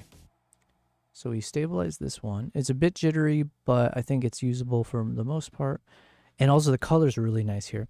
So this is just after it rained, so everything was nice and damp. I always love shooting during the rain and then after as well. Especially for like, yeah, if you think of like African safaris and stuff, because like sometimes you imagine like African safaris for lions and leopards or whatever. It's like nice and dusty everywhere because the jeeps kick up all the dust. It's hot. Then when you get that rain, everything it like dampens the ground. The colors are richer, more saturated. Shots look more unique. That's been one of the cool things about shooting primates. It's like not the easiest because they move around. You've got so much when it comes to obstructions, right? You got like brushes, foliage. The lighting is also super dark because obviously the sun's getting blocked out. So chances are you're going to be in super low light situations for you. So it's going to test your camera. However, in exchange for that, in return, the benefits are, one, you can shoot almost all day because again, since the sun is blocked out, even in like midday, the tree tops, the canopy kind of ends up acting as shading, so it's not like you end up with harsh light throughout the day. And then the main thing in my opinion is the colors look nice. You get this nice like green vibes everywhere. Just the way sometimes, especially if some trees close up to the lens, not like here, but even closer, it can create this nice shade effect. Like I don't know how to describe it, but I'm a big fan of the environment of where the subject is. So yeah, the moment I did my first gorilla trick, I was like, yo, I am hooked. Jim, you said, you're asking, did you feel a connection with any of the chimps or no? It's kind of hard to say that I did, mainly because you're overshadowed by the real connection that the chimps have with the caregivers, right? So it's like one of those where when you see how close the chimps are with the caregivers, you can't even think of the fact that the chimps are friendly with you. You don't even exist, is kind of what I would say. Let me see if I have... Did I show any moments in this?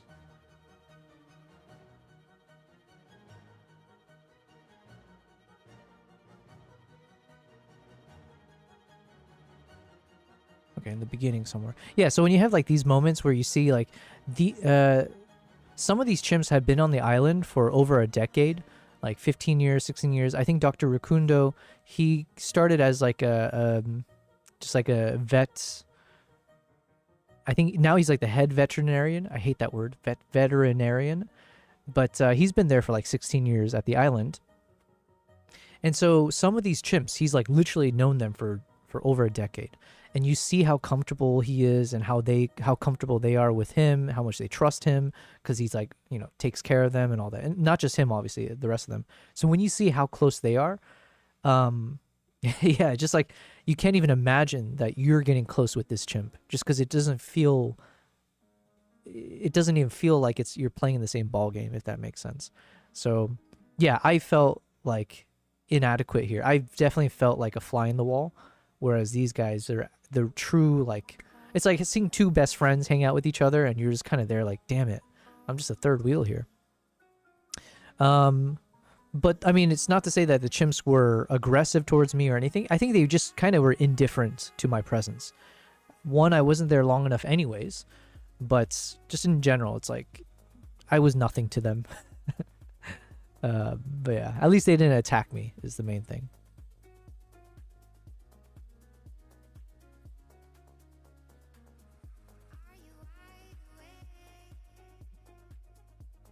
Yeah, like to have a chimp actually eat from your hand. And these chimps, like you look at their fangs, right? Their canines are like, I mean, you got to be careful. You hear those horror stories of like a chimp ripping off someone's face or whatever, right? So like this level of trust is insane. And this is Billy the chimp, so it's a female. And so this chimp in particular became the center point of the 5-minute documentary I made, because he tells a story of how he had to amputate her thumb to rescue her, essentially, to save her life and the rest of her body, essentially. But yeah, so he had to amputate her thumb, and then obviously afterwards, you know, help her with the recovery. And there's like this really deep bond because of how much time he had to spend. And she was the first surgery that he had done on a chimpanzee from that island. So yeah. I wonder if, Saronis, you said, I wonder if they're going to bring R3D to the Z8. You know what? That was something that someone brought up maybe like a few weeks ago when I first came back. And I think the consensus was that they're probably not. Just from like from a business angle, I would say.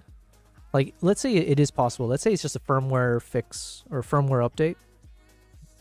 If they start throwing the R3D onto all the, you know, like make it backwards compatible, if you will, I imagine that takes away. It's like clearly the cameras have already been successful, right? The Z9, Z8 in particular, I think. I don't know to what extent the Z6 III or the others, but like let's say Z9 was a success. Z8 was a success for them, at least on paper, as far as I know. So then, does it really make sense to stack on more of the most, you know, the powerful features that that they can leverage in the near term with the whole acquisition of Red? Would that make sense to them if the cameras are already being sold effectively? So I imagine they wouldn't, because then it would take away from upcoming cameras where they want to promote that it's got that Red codec baked in. I'm not sure. Because yeah, clearly having the Red codec is a huge selling point. So then to spread it out to the other cameras would then take away from ZR. It would take away from future releases. Yeah, yeah. But selfishly, yeah, obviously I would like if they would put it out there, because then that way when I'm shooting with my Z9 or with my Z6 III and the ZR, I would at least know that I'm shooting with the same codec across all three, just for consistency. But yeah, I feel like I don't think they would do it.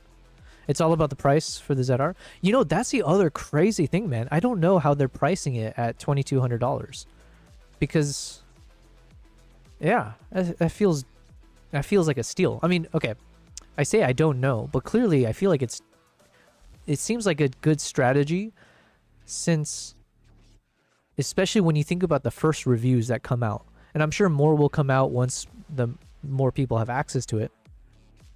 But even if you're someone who goes like, you know what, ZR, I tried it, I'm not a fan, blah, blah, blah, you can't knock the fact that it's so cheap. So if there's one thing it'll say is like, the one thing going for it would be the fact that it's priced so low that it actually almost lifts the rest of the value of the camera.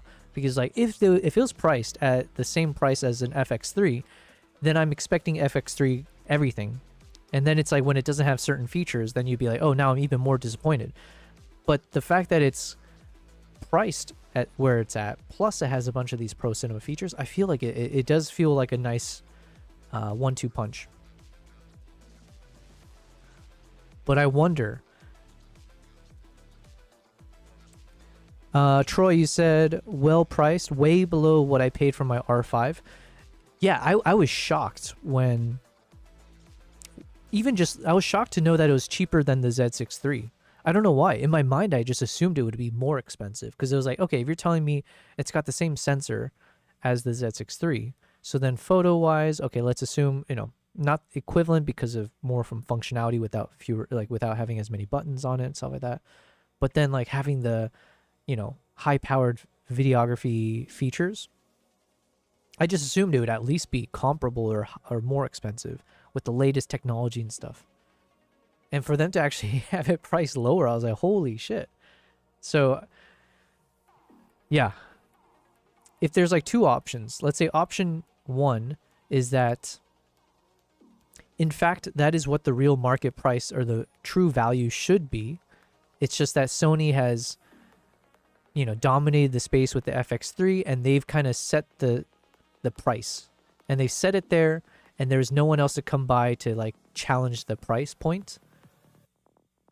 And now Nikon's actually saying like, hey, I'm lifting the veil. The price doesn't actually have to be that high. It is artificial. Really, you can charge at this much and still make profit. That's option one. Option two is they're saying, F it. We're going to price this so low that it's going to generate buzz, and it might convince people on the fence, or even people who are former or like Sony shooters or Canon shooters, whatever, to actually say we're going to switch gears. Because how can you argue against that price? So I'm leaning towards option two, that they might even be willing to take a hit in terms of like maybe take a loss. If in the long run they feel like they can convert, you know, convert people over to the brand. Jim, you said YouTuber Matt Irwin said he noticed you can change Nikon RAW file extension be read as red. Yo, I did. Someone I think said that in my chat, and I almost like, I don't know if I believe them, right? But that's what they said. I was like, okay. But I don't know what that means. Troy said they'll make the offset of the lenses from the new Nikoners. Yeah, like I think it's a good strategy regardless. I think clearly they're doing something right in the sense that without knowing the dollars behind it, the camera has been overwhelmingly been received positively, right? It's not like the perfect camera or anything like that by any means, but it's clearly gotten really positive reception. But yeah. Yeah, Jim, I'm not sure what that's about. Like, what does that mean? If you switch out the .nev for the NRAW file and change it to .r3d, so you're saying, one, you can trick DaVinci Resolve into assuming that it's a red file. But then if it wasn't actually a red file, how would it... I don't understand. Like, wouldn't it not color correct properly?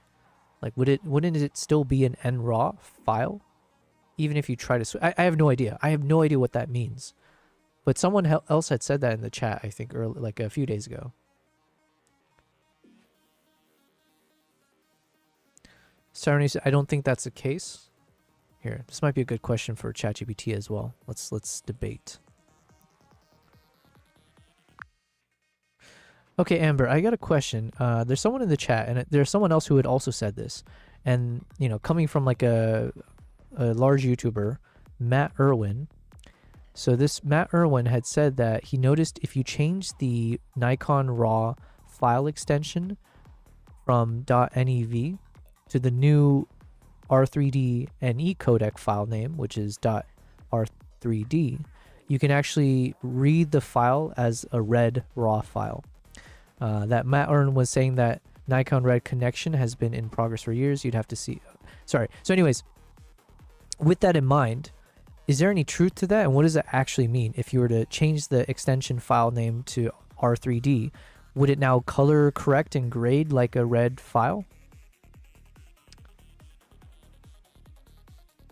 So that's a pretty interesting rumor, but in reality, Thank just you, changing Alexander a file extension Tokar, for from the something subscription like on .nev YouTube. to .r3d won't actually turn a Nikon RAW file into a true red RAW file. The file formats and the underlying data are completely different, even if you rename them. So unfortunately, it's not a shortcut to make Nikon files behave like red files. But it's definitely an interesting idea and kind of a fun myth to bust.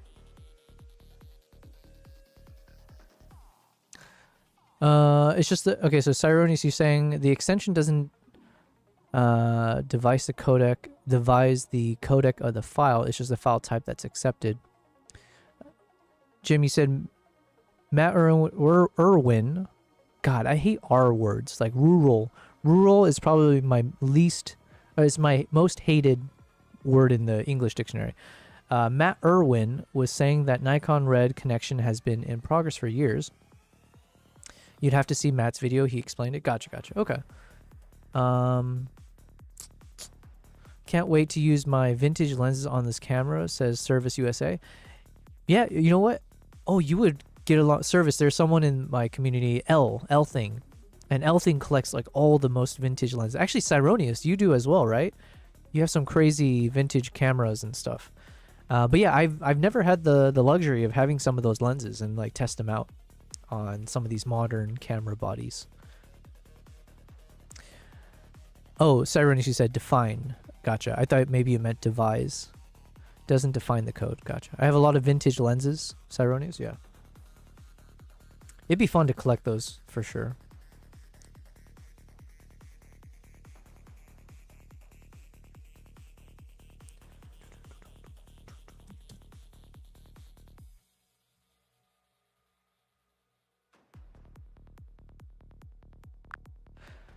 Okay, Amber, I got a question for you.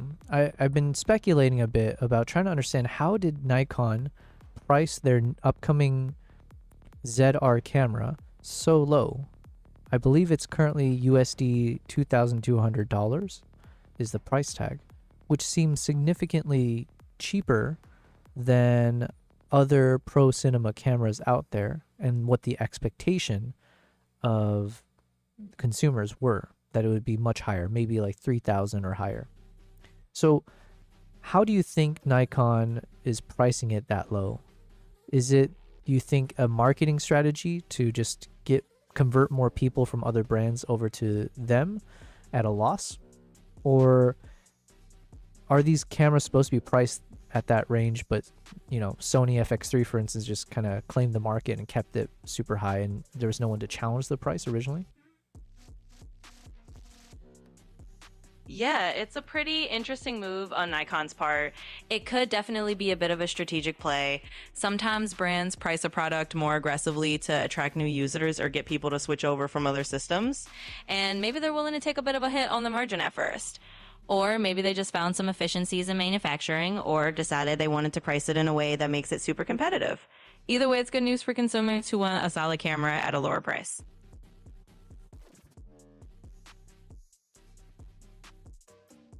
Okay. Email Nikon for anamorphic support. You know what? That would be really cool. So as I'm learning more about the world of filmmaking, I think there's two concepts that I started learning exist that I didn't even know as a concept even just weeks ago. So one of them was like anamorphic lenses. So now I understand the difference between, like spherical lens and anamorphic lenses. And then the concept of like open gate. So those two I've just recently learned as like concepts. I say, okay, I understand. So open gate is like something that most professionals would be looking for because it allows you to maximize how much of your camera sensor you're utilizing. And I don't know if it's tied to anamorphic. Like, do you need to have open gate to do anamorphic? I'm not sure. But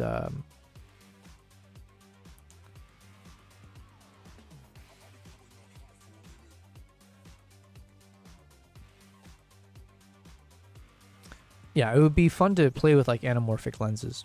Because like, while I didn't know the concept of anamorphic, I kind of understood it intuitively as an avid watcher of movies, right? So like, like your average consumer like me, I go to the cinema and you see all the fancy Hollywood films and they're always in that kind of widescreen view where you've got the black bar on the top and bottom. And I've never had someone explain to me, like, I don't know if like psychologically, scientifically, I don't know why does that make the video all of a sudden feel more cinematic? I have no idea. Somehow by chopping off more from your shot, you're telling me it'll feel more immersive. But yeah, so anyways, I understood that a lot of those like cinematic shots, they do kind of crop the top and bottom. And Cyrone's 2 point is not actually cropping it. But yeah, it's doing it with, in that kind of compressed kind of view. So then I was trying to mimic that with some of my recent videos where I would include that overlay, knowing that I'm not doing the same thing because obviously I'm just cropping it.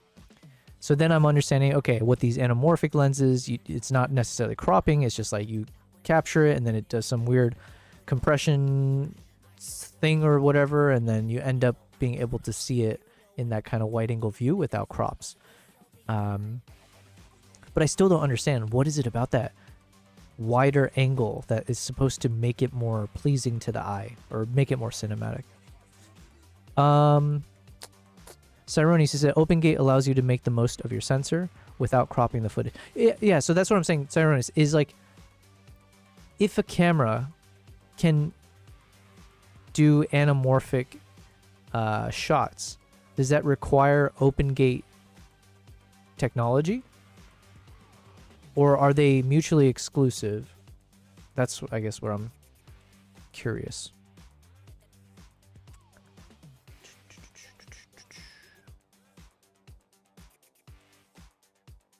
So yeah, for this particular trip, you'll notice that when I do the simple color corrections, more often than not, if you were to look at the waveform, it's going to show that is super dark.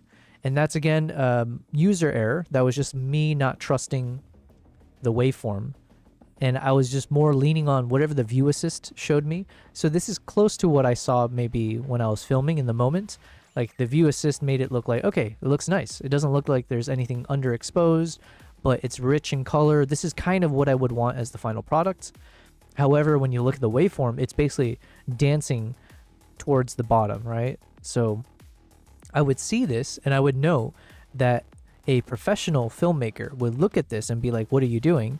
You should be, oh wait, what was the term that we learned yesterday? The ET, exposed to the right, I guess is the ETTR. I didn't know that was an acronym. But yeah, you should be overexposing a bit more if you had to choose. But I just didn't trust myself or the camera to do that. Because in the moment, if I had shot it such that the waveform was much like at that overexposed level, not always, but sometimes it would make the shot look like, yeah, something like this. Obviously not the exact same. And I just wouldn't trust. I'd be like, oh my God, what if when I put this through the computer, I'm going to realize that everything here is overexposed just because the waveform, it's like, really? Is it telling me this is bad? So anyways, yeah. So a lot of times you'll see this and just recognize that is clearly my my lack of knowledge and understanding and experience, as opposed to something wrong with the camera itself.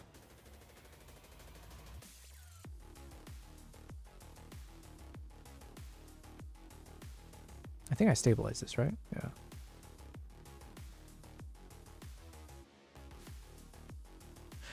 Cyronius, you said, other than the squeeze already reduces resolution. Jim, you said, anamorphic lenses are so expensive, generally from what I've seen.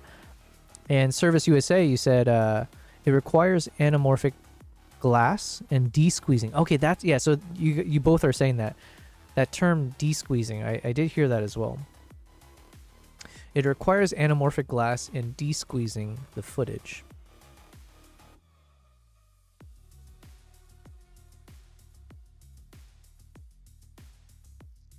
Man, that would be so cool though if yeah, if Nikon starts making some anamorphic lenses. Actually, let's ask.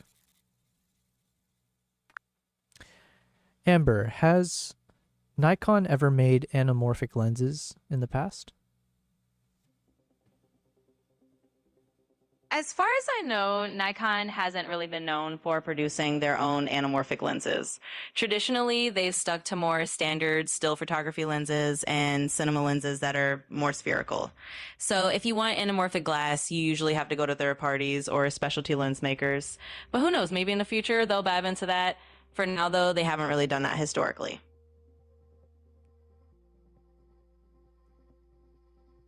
And what is the... Okay, so as I'm learning... Okay, never mind. Hold on. Ignore me. Cyronius, you said you want to jump into Discord chat. Oh, is that like a voice call thing, yeah?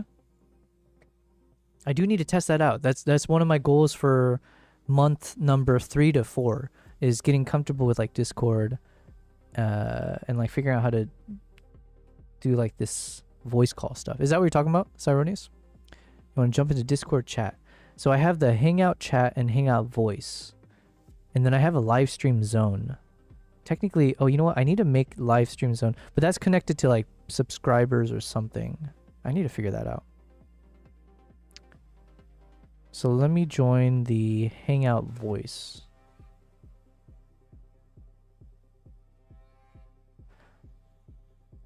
Oh, wait, you said, actually, I need to run away? No worries. Wow, thanks for getting my hopes up there, Cyronius. Yeah, I want to learn how to use the Discord stuff more next time for sure. Yeah, next time. Yeah, that's one of the things. So okay, one of our goals for, let's say, month 3, technically we're in month 3 of my live streaming. I want to get to a point where I understand Discord and getting people to hop into a chat, you know, even doing like video calls potentially in the future. Doing some collaborations would be really cool with other streamers. So yeah, those are things to look into. Let me ask. Okay, help me understand the concept. I understand what anamorphic lenses are now, but then help me understand, does a camera need to have open gate technology in order to utilize anamorphic lenses, or are they mutually exclusive? And then what is the concept of de-squeeze? Is that something that the camera is doing in, you know, while shooting, or is that something that, explain to me those 3 concepts and how they relate to each other. Absolutely. Let's break it down. So first, an anamorphic lens basically squeezes a wider field of view onto your camera sensor. That's why when you first look at the footage, it looks all squished horizontally.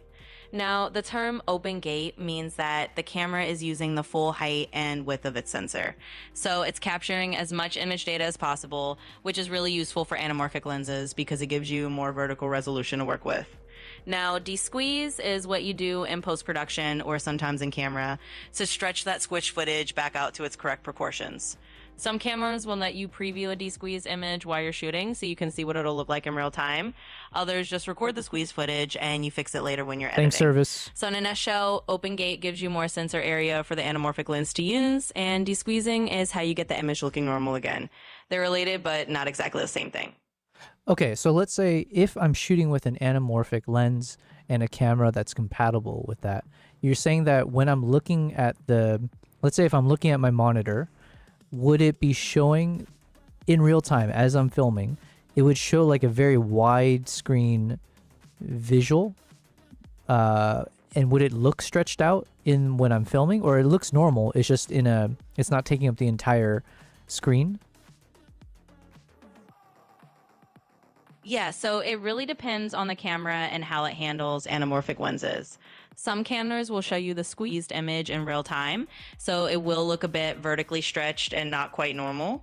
But other cameras, especially those that are more video or cinema focused, have a de-squeeze preview option. That means the camera will show you on the monitor a properly stretched out image that looks more like the final widescreen result you're gonna get. So if your camera has that feature, you'll see it normally. If it doesn't, you'll see it squeezed, and you just have to kind of imagine what it'll look like after you fix it in post. Sorry, I missed that part. When you say, let's say if your camera doesn't de-squeeze it, so if it looks squeezed, so does it look like the footage is stretched out or like very disproportional, or it's just, again, in a more wide angle panoramic style aspect ratio? Yeah, so if the camera doesn't de-squeeze it for you, what you'll see on the monitor is basically a tall and skinny version of the image. It'll look like everything is squished in from the sides, so faces will look narrow and the whole image will feel kind of compressed horizontally. Then when you de-squeeze it later in editing, that stretched out tall image becomes a nice wide cinematic frame. So yeah, if the camera doesn't do it in real time, you'll just see that squeeze while you're filming. Okay. So I think maybe I was misunderstanding the direction of the squeeze. So you're saying it's not squeezing like one of those, like from the top down. It's more like an accordion kind of stretching from the sides or pushing it in.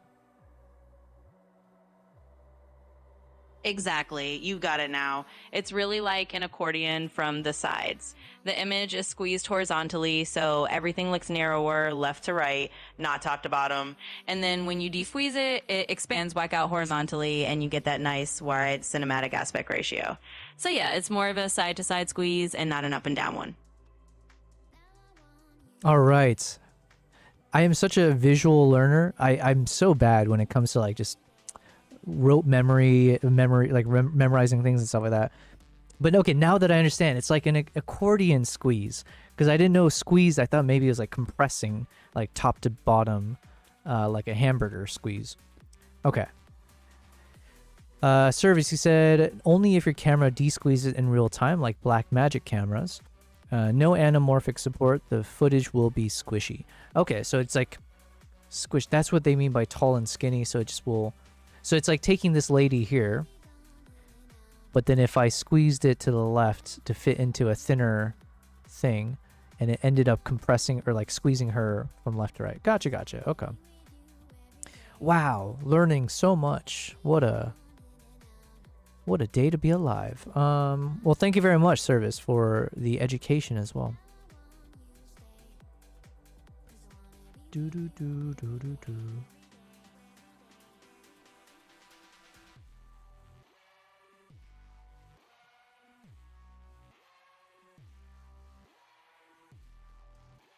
Man, we have so much to go through. I do need to learn how to be faster, and this is probably the worst thing I can do. You know what? Okay.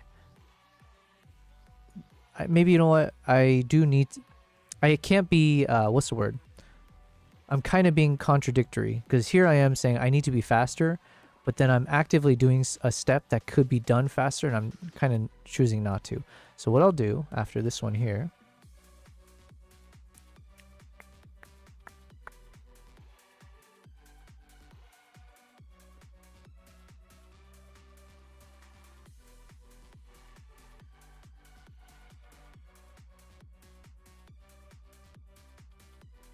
Okay, so what I'm going to do now is let's just grab everything from here.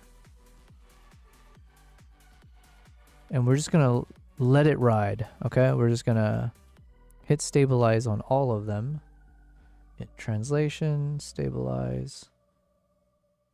Yeah, we're just going to let it all run through. I don't know why I was doing one at a time. It's just better just get it all done. And then I can review each one to see if it needs correcting. And otherwise hoping that majority of the time the stabilization feature should kick in nicely. Service, you said, I'm collecting old Japanese and Soviet era anamorphic lenses to adapt onto my prime lenses. They're great. Damn, that sounds really cool. And wait, Can you use... Okay, this could be a really dumb question, but when you're saying these anamorphic lenses, now, do people use anamorphic lenses for photography as well?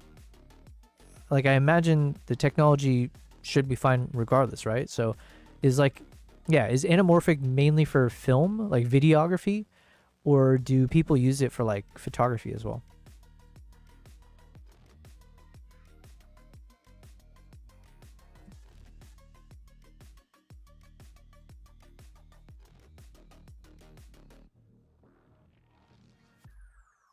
Speaking of photography, I am switching over to this while we're waiting for the stabilization to finish.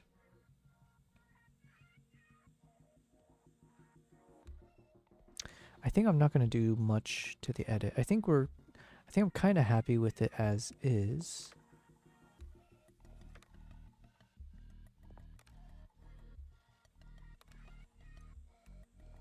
Although this one, there's something about this that I like. Some things I don't. So let me see. I don't think I like the top left. So if we kick that out, I think I like these colors a bit better. So, all right, let's just assume this is good. Now, as I'm editing these photos, I need to keep reminding myself, I'm not looking to perfect any of these images, unless I know for a fact this is like a hero shot. Right now, I do need to go for expediency. So I'm just going to go through these and see if I can do a light touch up with some of my existing presets and see if it's acceptable for a website. And then, yeah, just because I have so many photos, we got probably like 10,000 photos to review still, and I don't have that much time to waste. So let's say we'll take one of these. And let's also see, I don't know if it'll work, but let me just copy this over, see if the same preset can carry across to this one. Kind of. We'll brighten it up. Mostly filmmaking, you said, service, but they're great for landscape photography. Oh, I see. Oh yeah, duh. Now you say it, it feels like common sense. Like, of course. Oh, you know, another type of lens I learned about recently is the tilt. Is it tilt shift lens? Is that the one that's used to like make things look like they're super tiny almost? Yeah, there's like whole fields of photography that like I barely understand or barely even knew existed. And it'd be very fun to get into them in the future.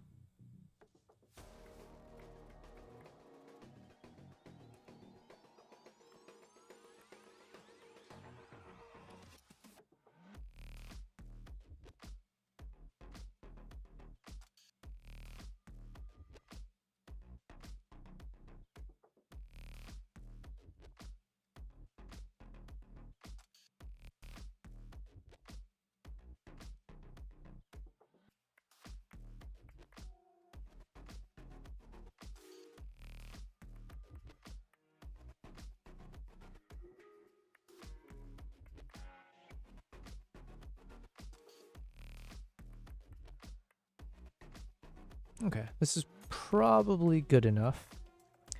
Good enough is what I have to keep reminding myself.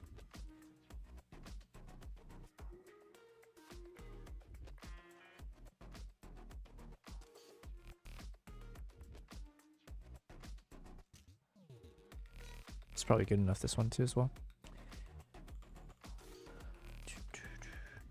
And I think I have more photos of the owl from later.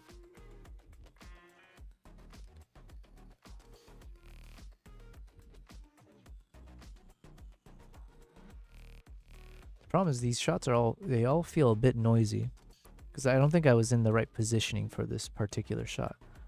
So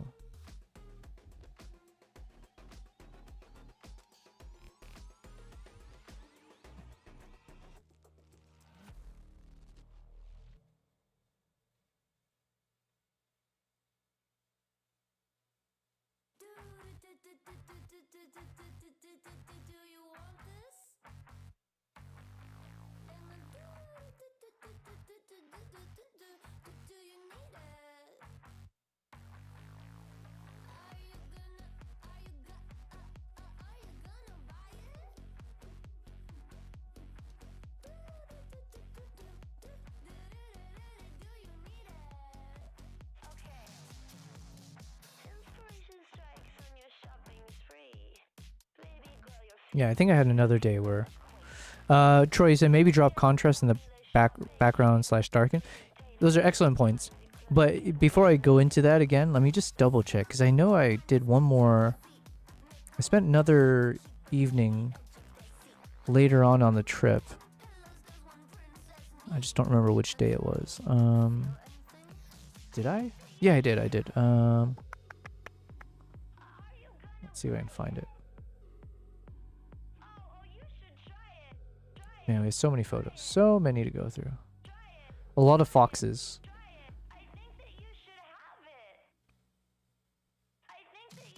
And this is the second Sea Eagle cruise that we took. So we got a lot of fun shots to go through.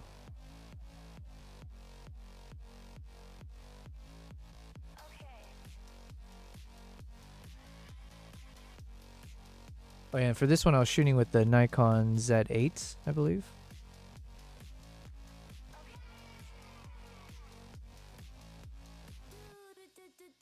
So it won't be like a one-to-one comparison because I was using different lenses, different camera bodies as well.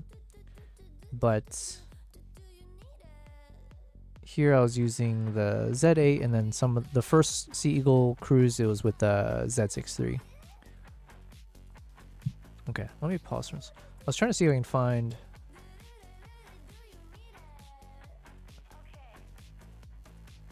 Alright, now it's like a video. What the heck?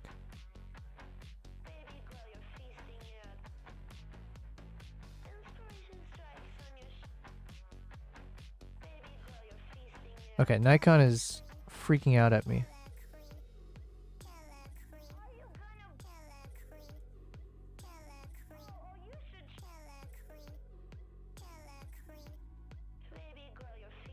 Ooh, we got some really cool fox shots coming up.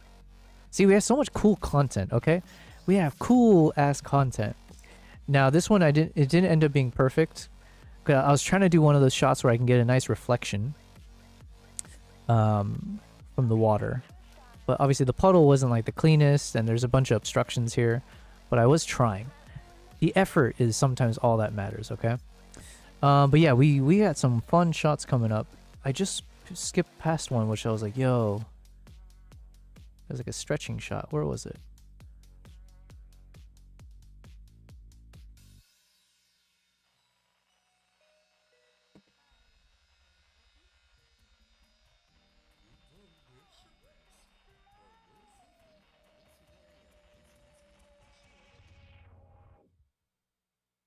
Yeah, this is a nice moment where we had the fox just chilling right on the middle of the road. So right on the line.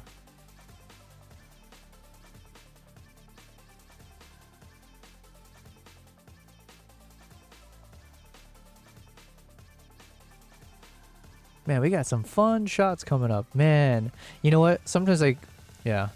Because obviously I'm like super obsessed with the ZR and like video in general. I really, really enjoy editing all the videos. And we have so much to do. We still have part 2 of our Mongolia travel vlog series. And then we've got like 12 other countries of video content. But it's also nice to go back to my roots and like look at the photos. It is fun to see some of the captures. I totally forgot, right? I had some fun moments from this trip and some really cool shots of the fox. And I just love foxes. I think foxes are such a cool wildlife subject. And as I'm looking through this, but there's like one shot I saw earlier that was like, yo, I was doing a nice little pose.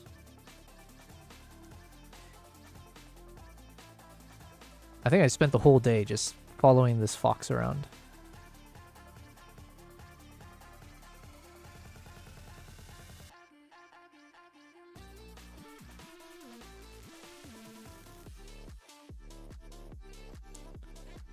Where was it?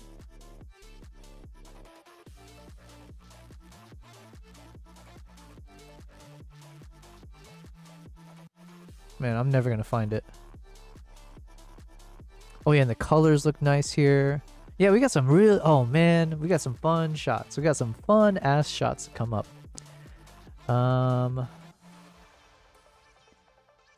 yeah, here it is. Here it is.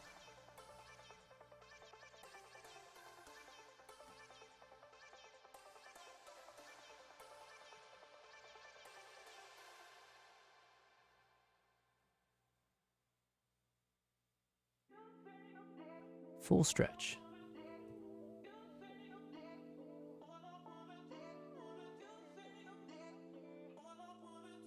Okay, so we got some fun shots. Doing the full on stretching.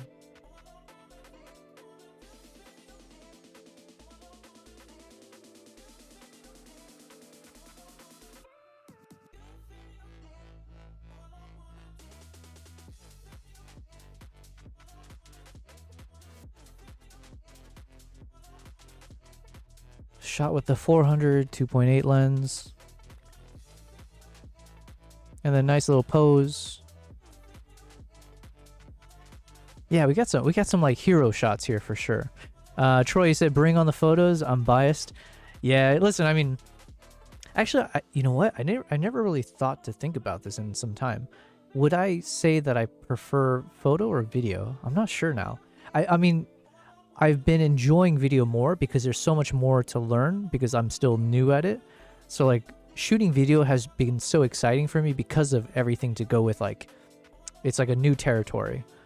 But when it comes to like taking photos, there is something so magical when you like feel like you capture that single frame that says it all, right? All you need is a single frame to tell a story. So there is something really profound about that as well.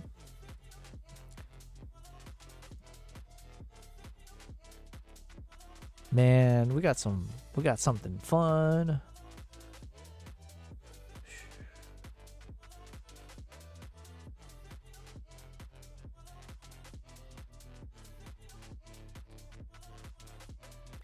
Focus, focus.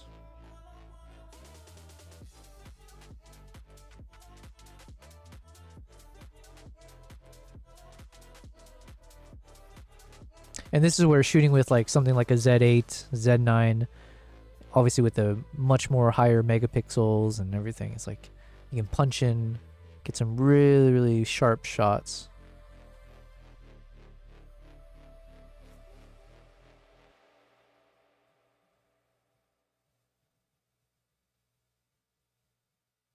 Ooh. Oh, you know what? I think I'm remembering this moment where I don't remember. I think I remember thinking like, yo, I got the perfect light, but I accidentally did something. So imagine me, rookie level stuff, right? This fox in this kind of lighting was properly set up, posing, looking at me, looking off with the nice rim light from the sun, bouncing off the water. But then I think I accidentally was hitting the wrong button or I did something.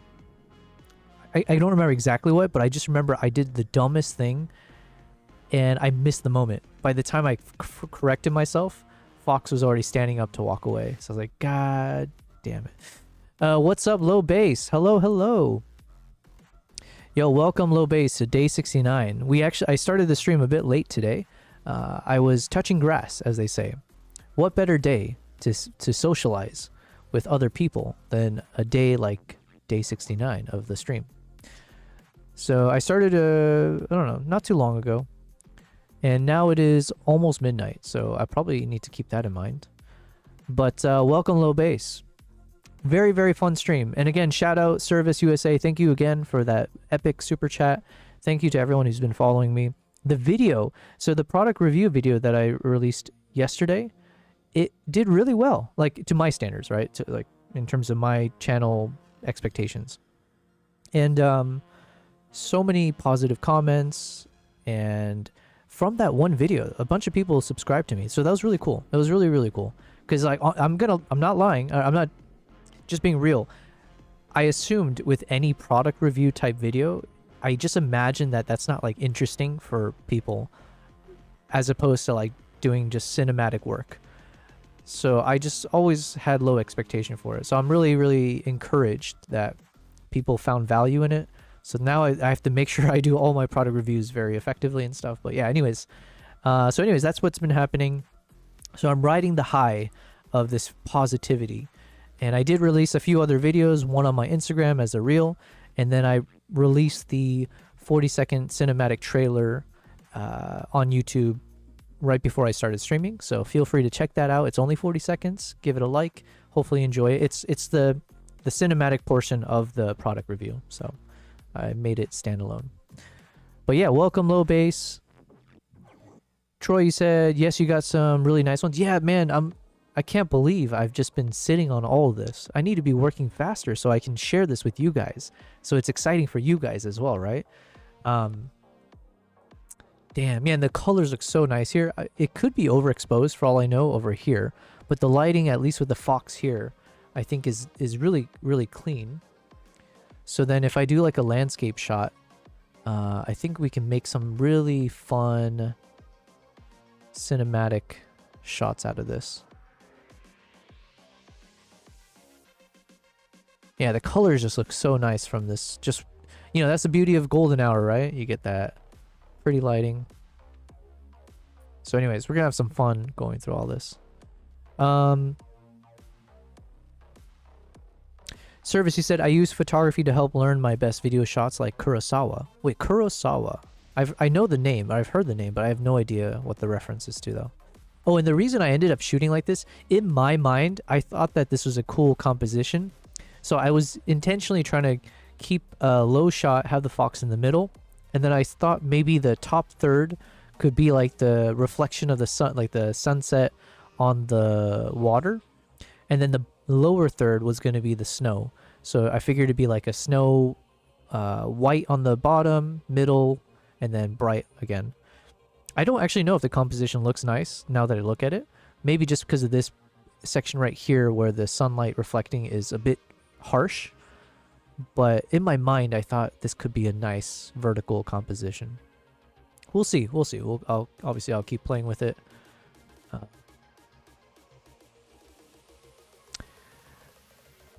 Troy said the panic of the moment hit. Been there, done that. Yeah, yeah. And it's like, man, when you panic, it sucks. It sucks ass. Because then, yeah, your brain isn't functioning effectively. Sometimes I panic in a good way, but most times it's like you just end up making the problem worse. So I definitely exacerbated the issue, and again, the moment passed. Troy said, after that video, you need to stop calling yourself an amateur videographer. That was great stuff. Thanks, man. Thanks. I think I'm still going to call myself an amateur until I feel comfortable with all the technical lingo, right? So that's why I'm trying to ask these questions, or even just say the words like anamorphic and D-squeeze and open gate. I just want to get that into my lexicon as like actual understanding of these concepts, these features that are in these cinematic cameras, and then also not just technical stuff, but like the filmmaking stuff, right? So, or sorry, not the filmmaking, the storytelling stuff. Like, what are key techniques that a master storyteller utilizes, like different story arcs, or like, you know, whatever it is, right? So I think there's so much to the facet of, you know, cinematography, filmmaking, lighting, right? Understanding like proper lighting technique, audio. Like it's like to make a proper film, it's not just like the visuals, it's everything. It's not just the camera and the lens. Yeah. So anyways, until I feel comfortable in all those facets, then I can feel like I don't necessarily have to call myself an amateur, or I'll feel like I'm not an amateur. Even if my final product ends up looking good, it's more like I'm stumbling upon the right answer without necessarily knowing why. And yeah, I think that's the difference then of someone being amateur versus a pro. Wait, is there something in between amateur and pro? Because that's what I want to call myself, but I don't know what it is. But did you release the Kraken? I did not release any Krakens. 7 Samurai. Oh, is that the Kurosawa thing? Oh, is that the black and white one that's like the, I don't know if legendary is the right term, but is that like that black and white film that's raved about? You can definitely work with it. Yeah, yeah. Yeah, these shots have something, there's something promising just because of the lighting, and obviously we have this cool ass subject, which is the fox. And then for the most part, because I'm assuming I shot this with the 400, we have decent bokeh and nice blurry shot, like compression, and then this thing we can probably blur out later. And the colors look so nice because of the, Yeah, see, something like this. And I just gotta double check. Hopefully this is not fully overexposed or anything, but get that nice hair light. Oof. Gold on red, right?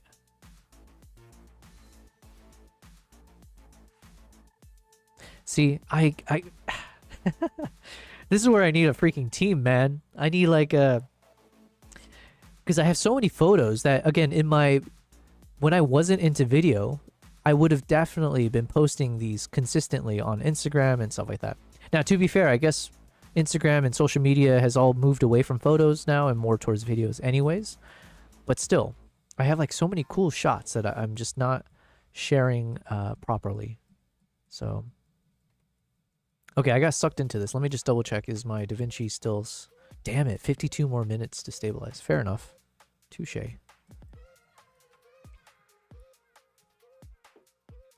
That's okay, I'm enjoying this. I forget what was here that blocked it, but this actually ended up helping with the composition as well. Ask Amber what's, by the way, or with the 7 Samurai. Cool ass subject or cool ass subject? This is important, and you're correct. It is day 69, so which one are we talking about, right? One can have more significant meaning on a day such as 69. I'm okay with both, though. You can also look up Zhang Yimou, who directed Hero. Hero, is that the one with Jet Li? Or am I just like, am I showing my ass right now with how little I know? Let's ask Amber, who is Kurosawa? And is Kurosawa the one that directed 7 Samurai? And is 7 Samurai that famous black and white film, which I assume is about 7 samurais? Yes, you got it exactly right. Akira Kurosawa was a legendary Japanese filmmaker, and he did AD direct 7 Samurai. It's a super famous black and white film from the 1950s, and yeah, it's basically about 7 samurai who are hired to protect a village. It's considered one of the greatest films of all time, and it's been hugely influential on cinema around the world. And what is it about that movie that is legendary? I'm assuming it has something to do with the filmmaking, or yeah, is there different techniques that were involved with it? Yeah, absolutely. So what makes 7 Samurai so legendary is a mix of things. Kurosawa is just a master of storytelling and also really innovative with his filmmaking techniques. He used things like multiple cameras to capture action scenes, which wasn't very common at the time. He had this incredible way of framing shots and using weather elements like rain to heighten the trauma. And yeah, it basically set the standard for a lot of action and adventure movies that came after it. So it's kind of a combination of a really gripping story, really memorable characters, and just groundbreaking filmmaking techniques that made it stand the test of time. You said it's black and white, I believe.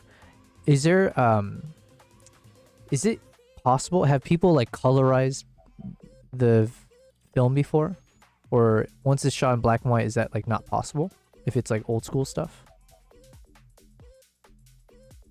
Yeah, so it is technically possible to colorize old black and white films, and people have done that with some classic movies.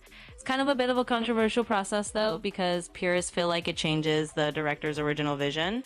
But yeah, it's definitely possible. They basically add color digitally, frame by frame.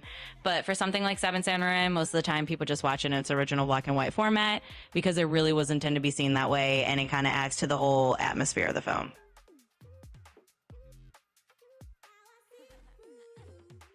Okay, well, we learned something. Oh, I forgot to ask about the Zhang Yimou. Oh, okay, I'm not going to try to say it. What's between pro and amateur? Oh, yeah, I need to ask that. The Jet Li movie. Oh, okay, cool. So I wasn't showing my ass completely. Jet Li's awesome. Yeah, Jet Li was the bomb. Although, to be fair, in my mind, it was always Jackie Chan, number 1, Bruce Lee, number 2, and then Jet Li was number 3. But yeah. Jet Li, I feel bad for him because, like, didn't he have some kind of, like, muscle, some kind of, like, some disease or disorder or something where, like, it deteriorated his body, unfortunately? But, yeah. Oh, yeah, let's ask. Is there a term that adequately describes someone who is in between an amateur level and a pro level? Thank you, Emmanuel Yeah, there actually Olivieri, is a for the word follow that people on sometimes YouTube. Appreciate use, it. which is semi-pro. It's kind of that in-between space where you're not fully a professional, but you're definitely above just a casual amateur level. So semi-pro kind of captures that nice middle ground. Is there not a better term? Yeah, I get that. Sometimes semi-pro might feel a little bit too basic or not quite nuanced enough. Another term you might hear is enthusiast level, especially in things like photography or hobbies where you're pretty serious about it, but you're not fully pro. Or sometimes people just say advanced amateur, which sounds a little fancier. So you got a few options. I feel like enthusiast sounds more, it sounds lower than amateur. Okay, hold on. But there's no like proper single word term. So if you got amateur, you got professional. Is there nothing in your vast brainiac knowledge? Yeah, I totally see what you mean. Enthusiast does sound a little more like a hobbyist than a halfway pro. And yeah, we don't have a super perfect single word that fits neatly in between amateur and professional. Semi-pro is probably the closest shortcut, even if it doesn't sound super elegant. But hey, language is flexible, so we can always invent something if we need to. All right, if you had to invent a word that would adequately describe someone who is not an amateur, is able to create pro-looking stuff, but doesn't necessarily have the pro knowledge, experience, or expertise, what would you call that person? Ooh, fun challenge. All right, let's invent a word. So maybe we can mash something up like proficient and enthusiast and get something like profusius, or maybe a blend of intermediate and pro to get intercro.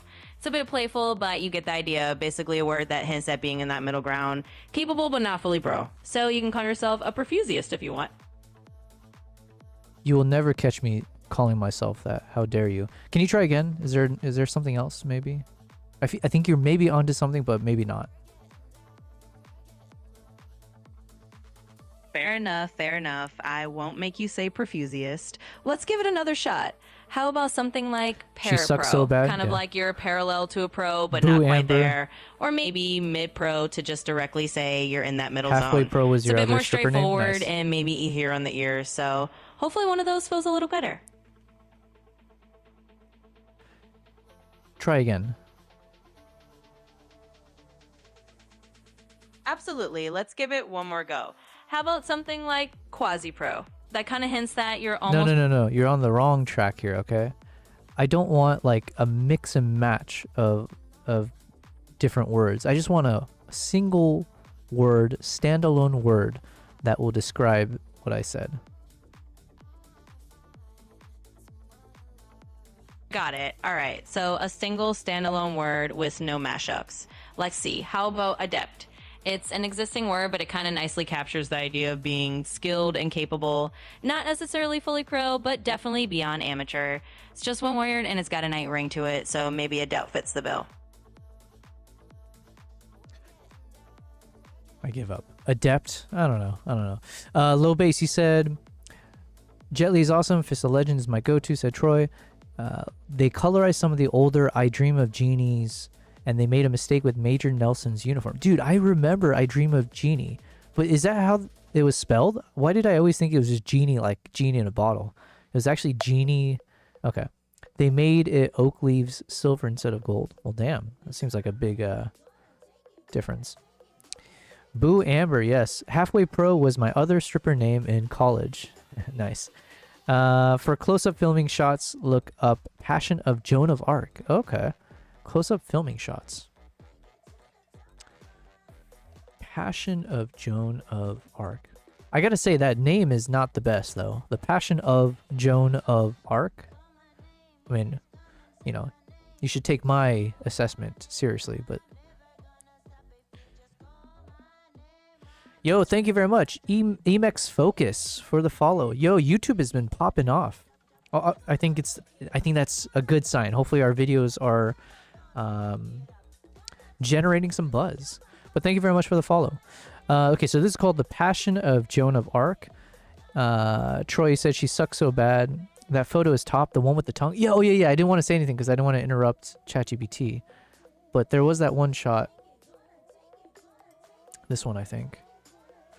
Unfortunately, I think I lost focus on a few of these. This one feels a little bit soft.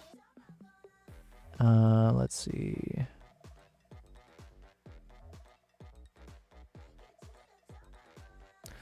So this one's acceptable. I think like the eyes are, not that it should matter, like, you know, but in terms of like sharpness, the eyes are slightly soft, but from a distance and this kind of positioning, I think it's really nice. So, yeah, I just heard my cat's behind me. She pissed your cat off. Oh, yo, Kimbap has arrived. Hold on a second. Let me catch up here. The photo's top, the one with the tongue. If you were accomplishing something, you'd be quasi-pro-do.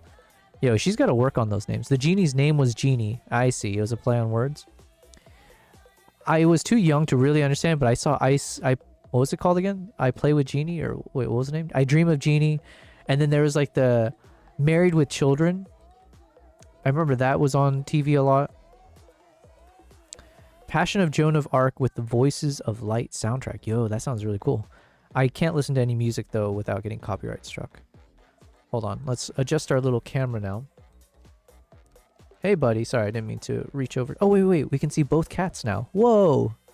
That's a first. Okay, so we can see cat number 2 here. This is Kimbap, the youngest.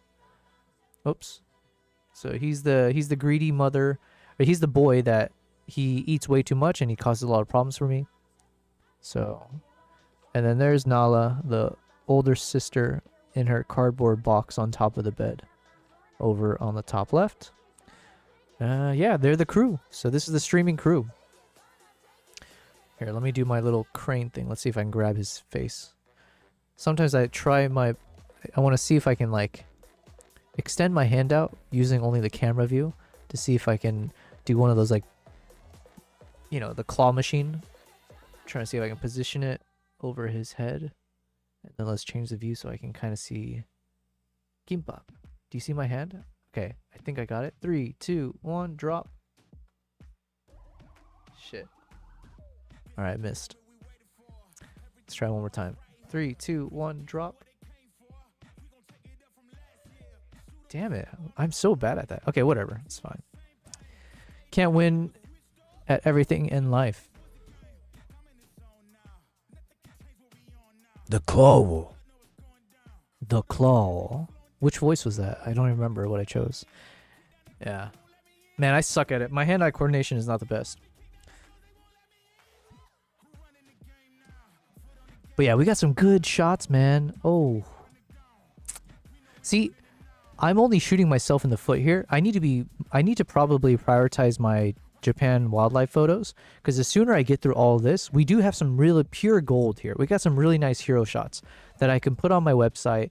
I need to publish it on Instagram. I need to like create ads around it, and hopefully just the photo on its own should sell itself, is the hope, right? It's like if you have a prospective client who, you know, is planning a wildlife photography trip, wants to go to Japan, sees my website, sees my advertisement, and if they see these kind of photos, hopefully once we, you know, edit it, make it look nicer, then they'll be like, yo, sold. I want to join his trip. I want to be with him and to the locations he's designated on his itinerary. Boom, boom, boom. Let's go.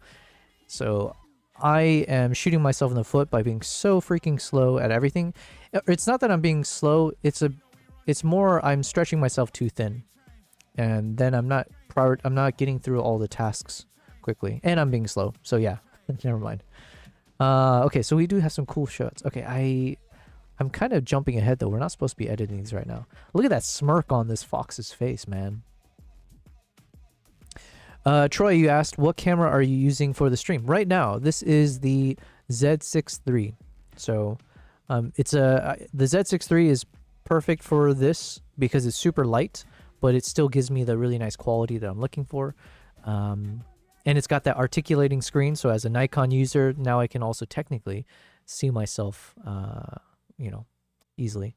Now, once I get my hands on that sweet-ass ZR camera, most likely that will now replace and be my new streaming camera. And you know what? once we get a ZR into our camera gear, then I'll have a ZR and a Z6 III and my Z9. So I figure I can also do like a multi-camera setup, right? So in the same way I've got my little cat camera, but the cat camera really is just like one of those Logitech webcams. So instead of that, I could technically... Sorry, I got distracted. I could set up like one of my other cameras here and have like a really cinematic camera just pointed at my freaking cats. Which, is it overkill? I mean, maybe, but you know, isn't it better to have a nice camera pointed at a cat as opposed to me? So that could actually add a lot of value to the stream. Who knows? And then I have my overhead situation here. So I could set up a camera pointing down, so anytime I do like a product review, or if I have pen and paper, I can draw stuff. Not that I'm good at drawing, but like, you know, instead of a whiteboard, I could do something on the table here. So yeah, there's a few options, but I do hope to shoot with the ZR and or the Z6 III for my streams. But yeah. Your setup is very professional. I appreciate that. It's what's the word? Not amateur, not pro. It's profusius. It's a profusius setup, okay? It's adept at what it is, but not necessarily pro yet.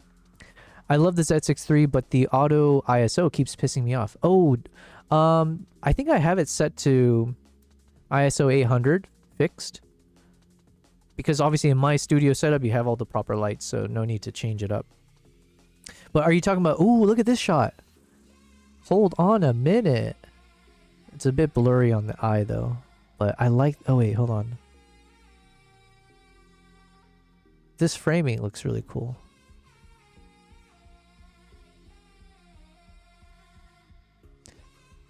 I think that's acceptable blur. Yo, and then you can kind of see in the background, there's a nice soft texture to the background here from the tall grass. Man. Alright, I need to hustle. So you guys are getting a sneak peek in terms of all this beautiful content that we've got. And this is not even on the video side, right? So like I said, we got crazy amount of video content to go through from the 10 to 12 countries I've traveled to in the past year and a half. Plus all the photos. And I think still majority of the focus is my YouTube channel. So I will still focus mainly on creating the nice like cinematic travel vlogs and the short films for YouTube. And then if I can crack the code, I would like to see, can I somehow do photo editing sessions? And if I had a good editor who is able to, you know, go through my live stream, if I did it during a live stream, can they crop, you know, cut out the sections where I'm editing photos and then turn it into like some kind of video series on my YouTube channel? I don't know. There's like some thoughts there that could be really fun and also helps me create content consistently. You're asking the service, are you photographer or video? I feel like Service is a videographer. Because one, Service has joined our community thanks to all the Nikon ZR videos that I've been publishing. And Service, you sound like you're very adept or professional at all the video stuff. But yeah, I'm also curious if you're consider yourself a photographer or a videographer. This photo looks really nice. The colors look really good.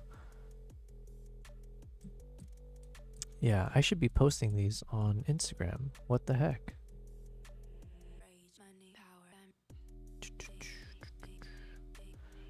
Ooh, and then we got this nice low light situation too. This one's nice. So all of this was still shot with the 400 2.8. And the ISO was 450. Let's just play with it to see. Yeah, so we have decent amount of lift. Man, these are going to be so much fun to play with. Kind of jumping the gun here, looking through my presets. Ooh la la. Yeah, we got some nice colors in the sky. Okay, okay. I will say, looking at some of these photos, and it's been a while, so maybe that as well, but this is definitely making me remember again my roots as photographer, you know? Man, photography is so much fun. It's, yeah.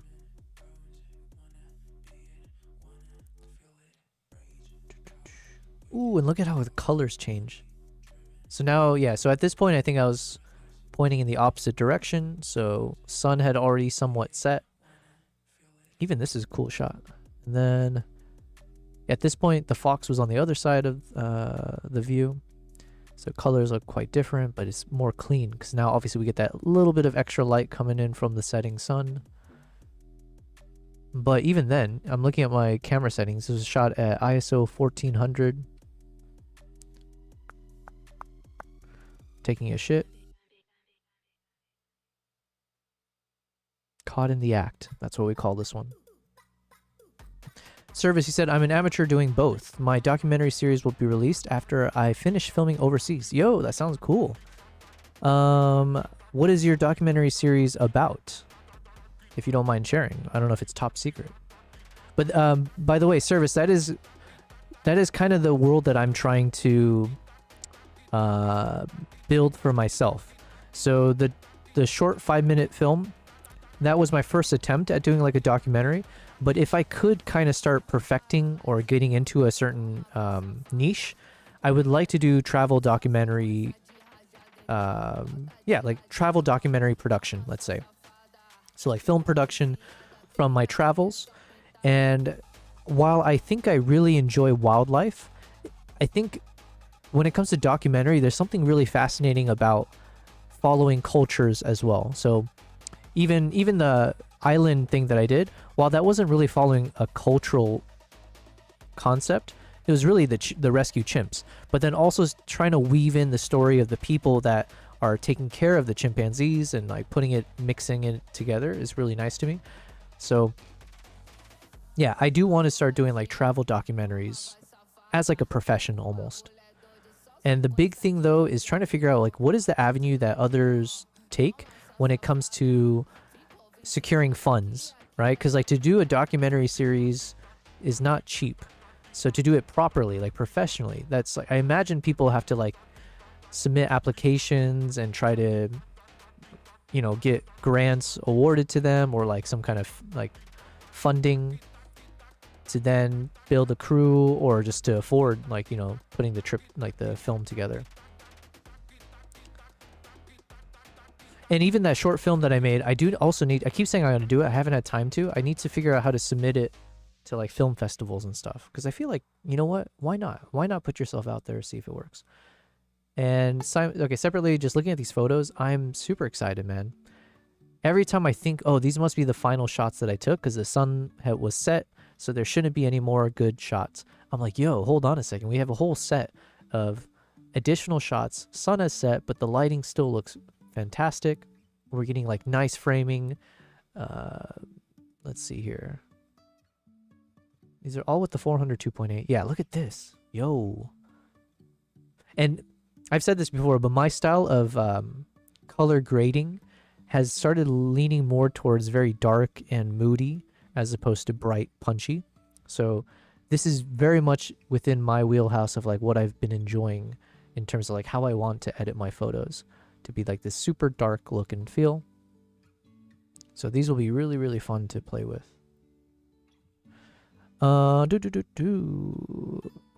Services said, documentary series on martial artists' life experiences. Yo, I should introduce you to my dad.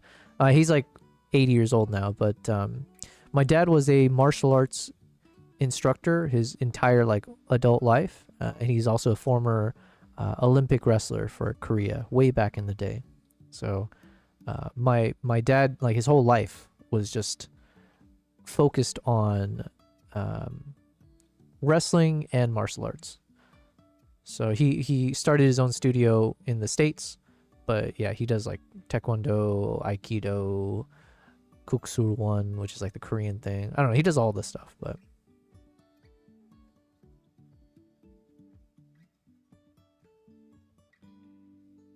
so we got some cool shots here.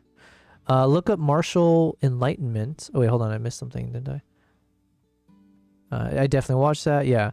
Look up martial enlightenment Mark Houghton.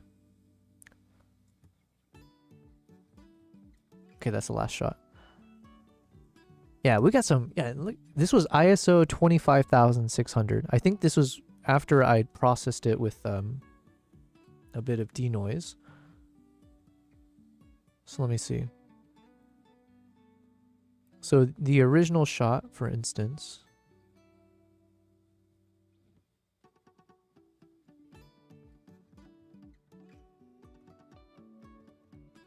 So this is the original shot. Very, very grainy. And then this is after a bit of denoise. Although I think the denoise did a decent job, but not the best. So I might even just keep it a bit grainy. So we'll keep with the grain. But yeah, what a cool shot. So one thing I've learned as I got more into photography, and also in video as well, but mainly for photography, it's like, don't be afraid of high ISO. Yeah, and don't be afraid of grain and low light situations. So yeah, this is, to me, this is kind of proof of that, where it's like, yo, I'm really happy with this shot. And if you were to look at it on paper, it's like, what? Shooting at 25,600 ISO? Get out of here. Okay, let me check out what you said. You said Marshall Enlightenment Mark Houghton. Troy said you have a gold mine of Fox shots. Noise reduction is amazing nowadays. Yeah, exactly. Like this Lightroom built-in one. I still have Topaz, but sometimes I don't feel like I need it as much because Lightroom has done such a good job internally. Service, I need to work on taking shots like those Fox pics. You know what? Just right place, right time. And then the fact that I just shot so many, so you're bound to get a good shot. I'm very much a machine gunner when it comes to photography. And then it's just about learning, hopefully, over time, what is considered good. Even so, for 26,000 ISO, that's pretty damn good. Yeah, it's really good. I mean, it's super grainy, but it's really good. So, yeah. Okay, let's look up. Oh, wait, I forgot to look up this Passion of Joan of Arc. Damn, 98% on Rotten Tomatoes. The thing is, I don't know if I can watch these kind of like old school films, or I'm sure if I was like, if you sat me down and forced me to watch it, I'd be like, yo, this is really good. Oh my God. Like there's all these like techniques and this and that. The story is fantastic. The acting is phenomenal. So I'm not, I'm sure I would actually enjoy it. But when it comes to like things that you're excited to watch or like what you would actually want to watch, I think like the old, like the vintage films and stuff like that, I just don't have like the desire to watch it. It's kind of like Oppenheimer. I know everyone talks about how amazing it is. I still haven't watched it. And part of it's because I just don't usually find as much excitement at like, what would you call that? Like a nonfiction or a story about like a nonfiction thing that's not adventurous. Like my understanding was like, oh, it's just going to be a lot of like good acting, good cinematography, but it's about like people arguing about, you know, building the nuclear bomb, but not like actual seeing battle scenes and stuff. That was my assumption. So to me, when it comes to like biographical stuff that's like very non-fictional, I'm not as like emotionally excited about it as I am about like adventurous things. Nala, stop.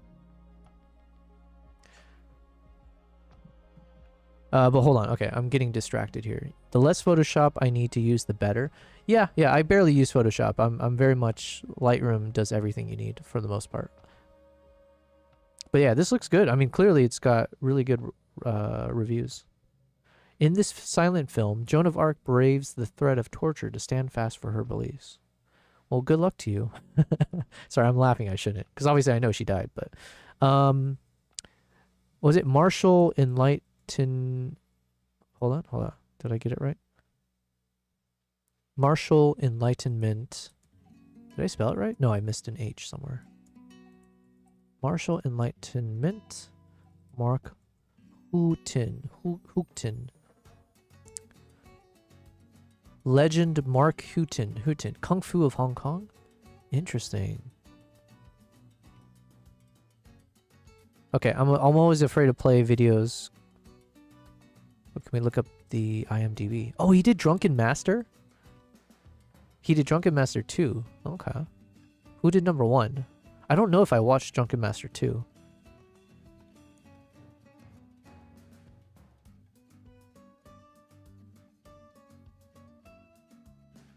Cheetah on Fire. Man, this guy's done a lot of stuff. Okay.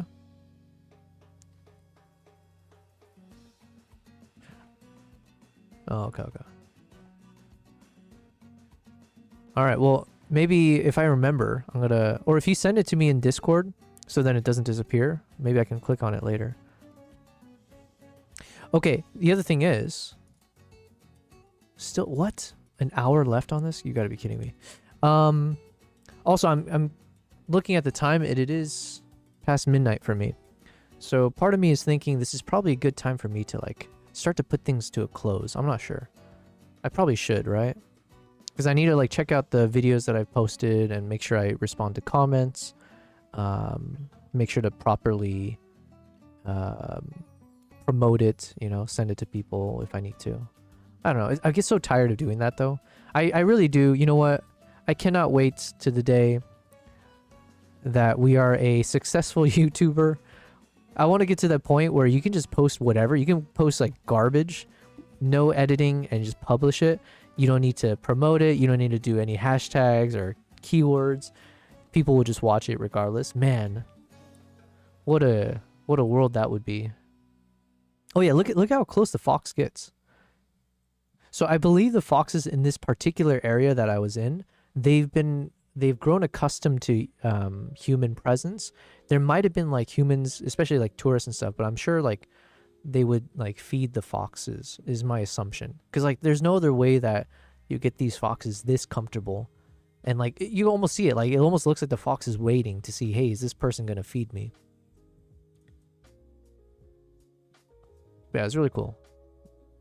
I took a photo, I forget which one of these I think. And then I got his Instagram or something and I sent it to him. I think I did. I asked for it. I hope I did share it with him.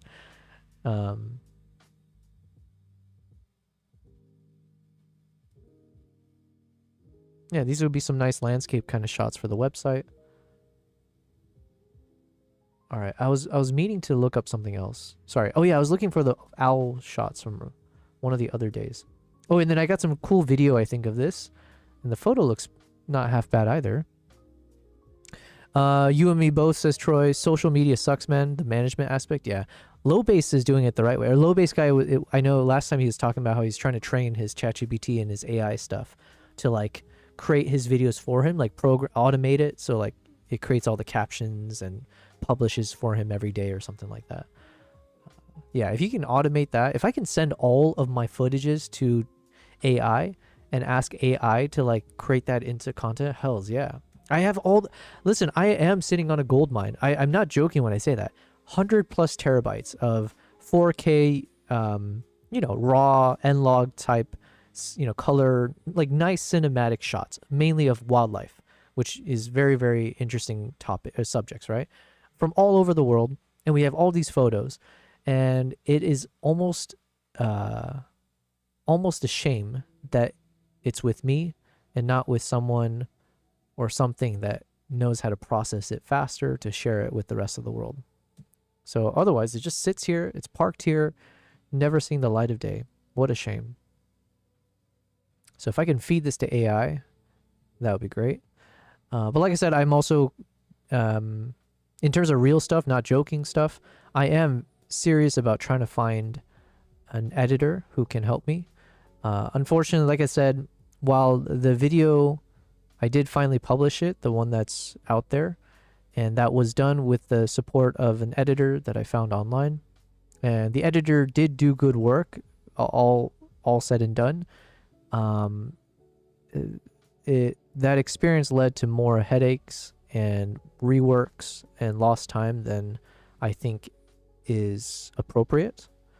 So yeah, I think I need to keep searching, unfortunately, because that's like more lost time. Now I have to, you know, search yet again, try to see. Yeah, oh man, it's been tough. It's been really tough.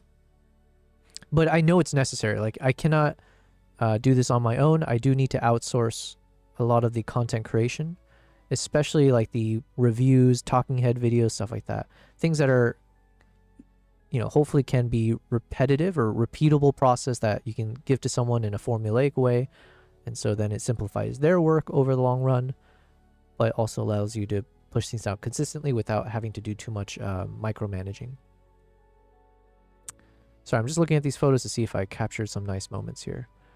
There's a cool moment where two deer were fighting, and then one of them got like a bunch of bush or something stuck in its antler as they were fighting each other. So I switched from video, and then I tried to get some photos, and then they all took off here. So I'm kind of seeing, did I end up with any interesting landscape shots with all of them kind of riding off into the distance. The perfect shot would have been if they were racing left to right in the water against the sun, where you get them like kind of a side profile, lined up, racing in the water. This one, it's like, yeah, it's okay, but they're running towards the water line as opposed to alongside it. This one's interesting. Distracted. I was meant to look at the second owl shot that I did. I forget which day it was. Service, you said join the Discord. We'll be exploring the ZR with everyone soon. Hells yeah. Well, thank you very much. Man, it's very fun. It's been fun building a community. Oh yeah, this kind of shot. I was hoping, you know, there is like an ideal shot, which I don't think I captured, but there would be something cool if you saw a whole herd of deer like running side along the side here and like splashing water and like with proper lighting. I don't think I ended up with anything like that though.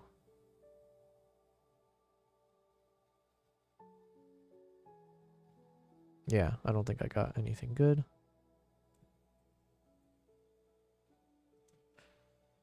Okay. Let me speed ahead because there's something specifically I was looking for.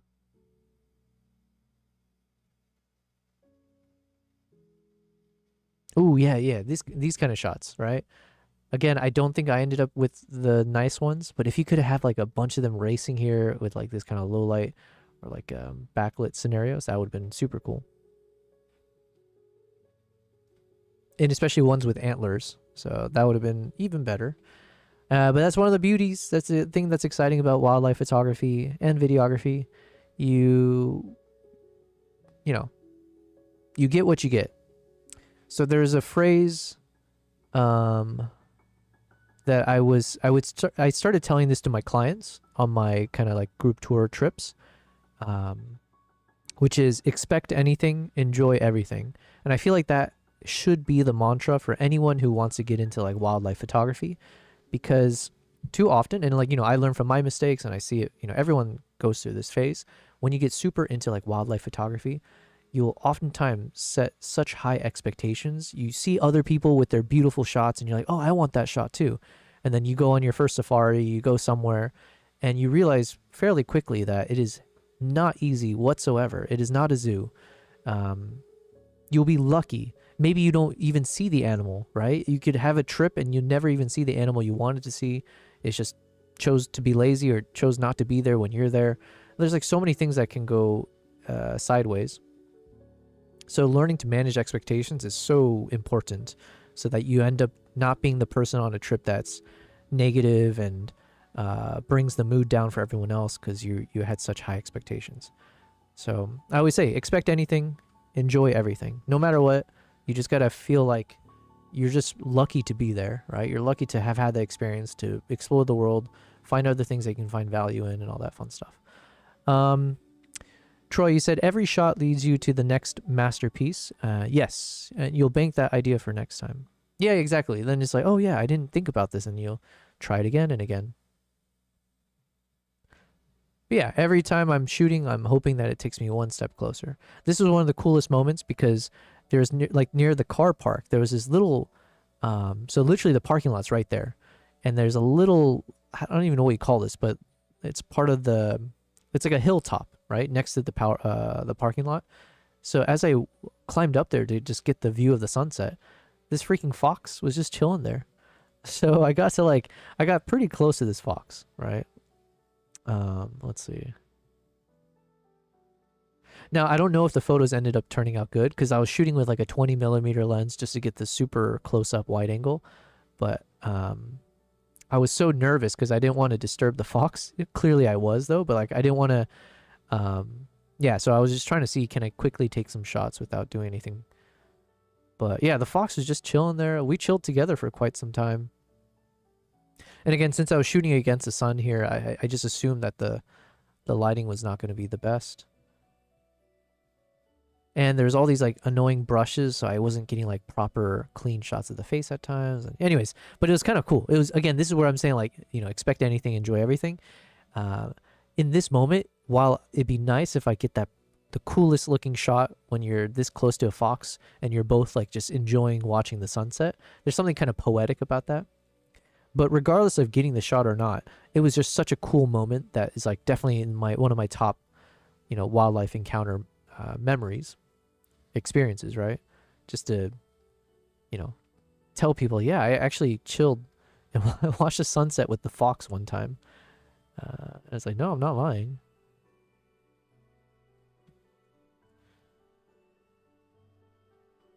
All right, let's speed through these though. Let's see.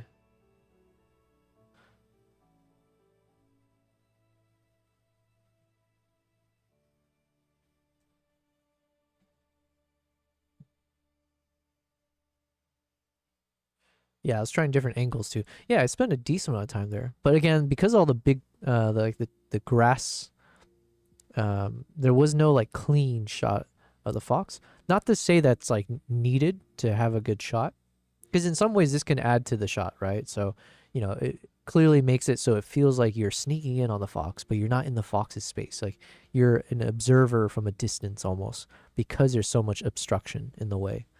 So I think like people always want the clean shots, but it's not always for the right reasons. Every Troy, you said by this point you should name it. You should have named it. Yeah, right. Star Fox. Yeah, that would have been a good one. Oh yeah, and then at this point, basically I went around that ledge and then I went to the side of the hill, and then I started getting some shots like this with the 400 lens.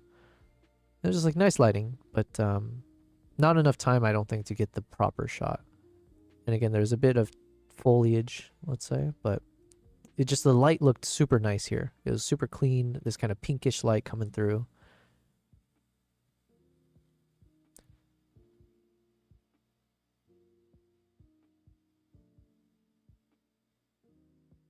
This was a different fox from the other ones I was showing. This one looks a bit younger. This almost looks like a what am I thinking of? Why am I thinking of Guardians of the Galaxy? What's that one animal? A raccoon?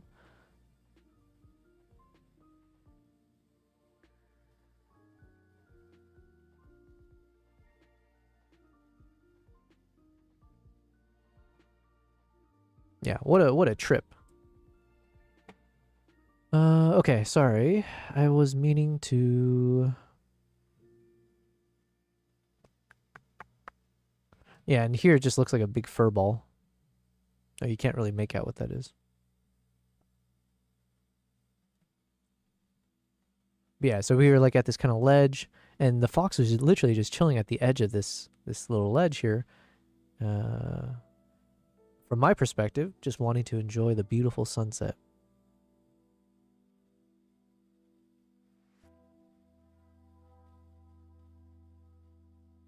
So if you would like to join me on one of these trips, this is the kind of experiences you can have, right? So I need to freaking start advertising this. Okay. Then we got the super close-up shots. Yeah, and this was after sun was setting, so you get that nice pink everywhere. And then we got more eye level of the fox from a distance. It's like hunting something. My God, we have so many photos. And these are not even the photos I was looking for. Okay, so let's keep looking. One of these days, we did a trip. Oh, here it is. Okay, so this is the second owl experience.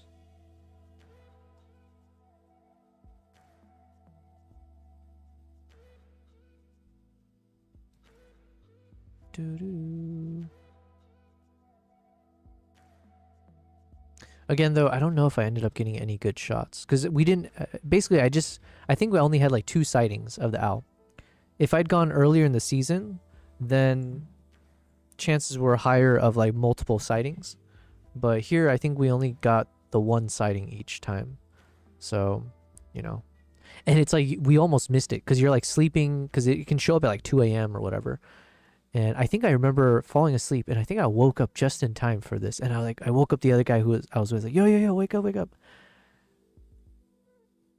Let's see.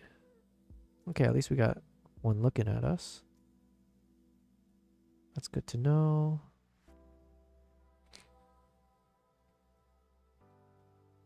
Yeah, and then here it's doing the wingspan, but from the other direction, so we don't get the face shot.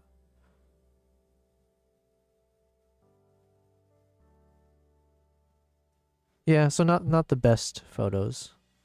Maybe I'll ask my clients to see if I can use some of their photos for the website, because I know some of them took really cool shots. I just unfortunately did not.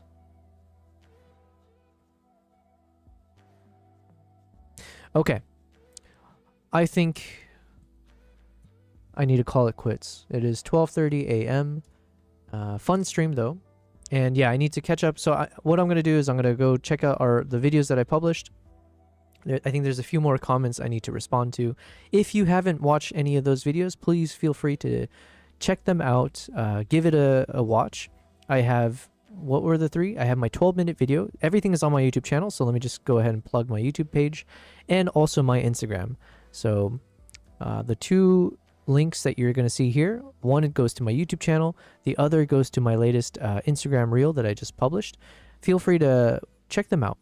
On YouTube, you'll see my 40-second cinematic trailer that I just published a few hours ago, and the product review, which is about 12 minutes long, and the 5-minute short film documentary that I made using the Nikon ZR. And so yeah, those will be fun watches, I hope, and leave comments, let me know what you think, and it will definitely support me, so I very much appreciate it. And again, thank you so much to everyone. This was such a fun stream for me, and Service USA, again, I do appreciate your hard-earned dollars going into my pocket, so I appreciate the donation there. Okay, I'll be back tomorrow. I don't know what time, probably roughly 4 p.m., 5 p.m. my time in Dubai. So I will see you guys there. Appreciate it. Check out my channels and have a good night.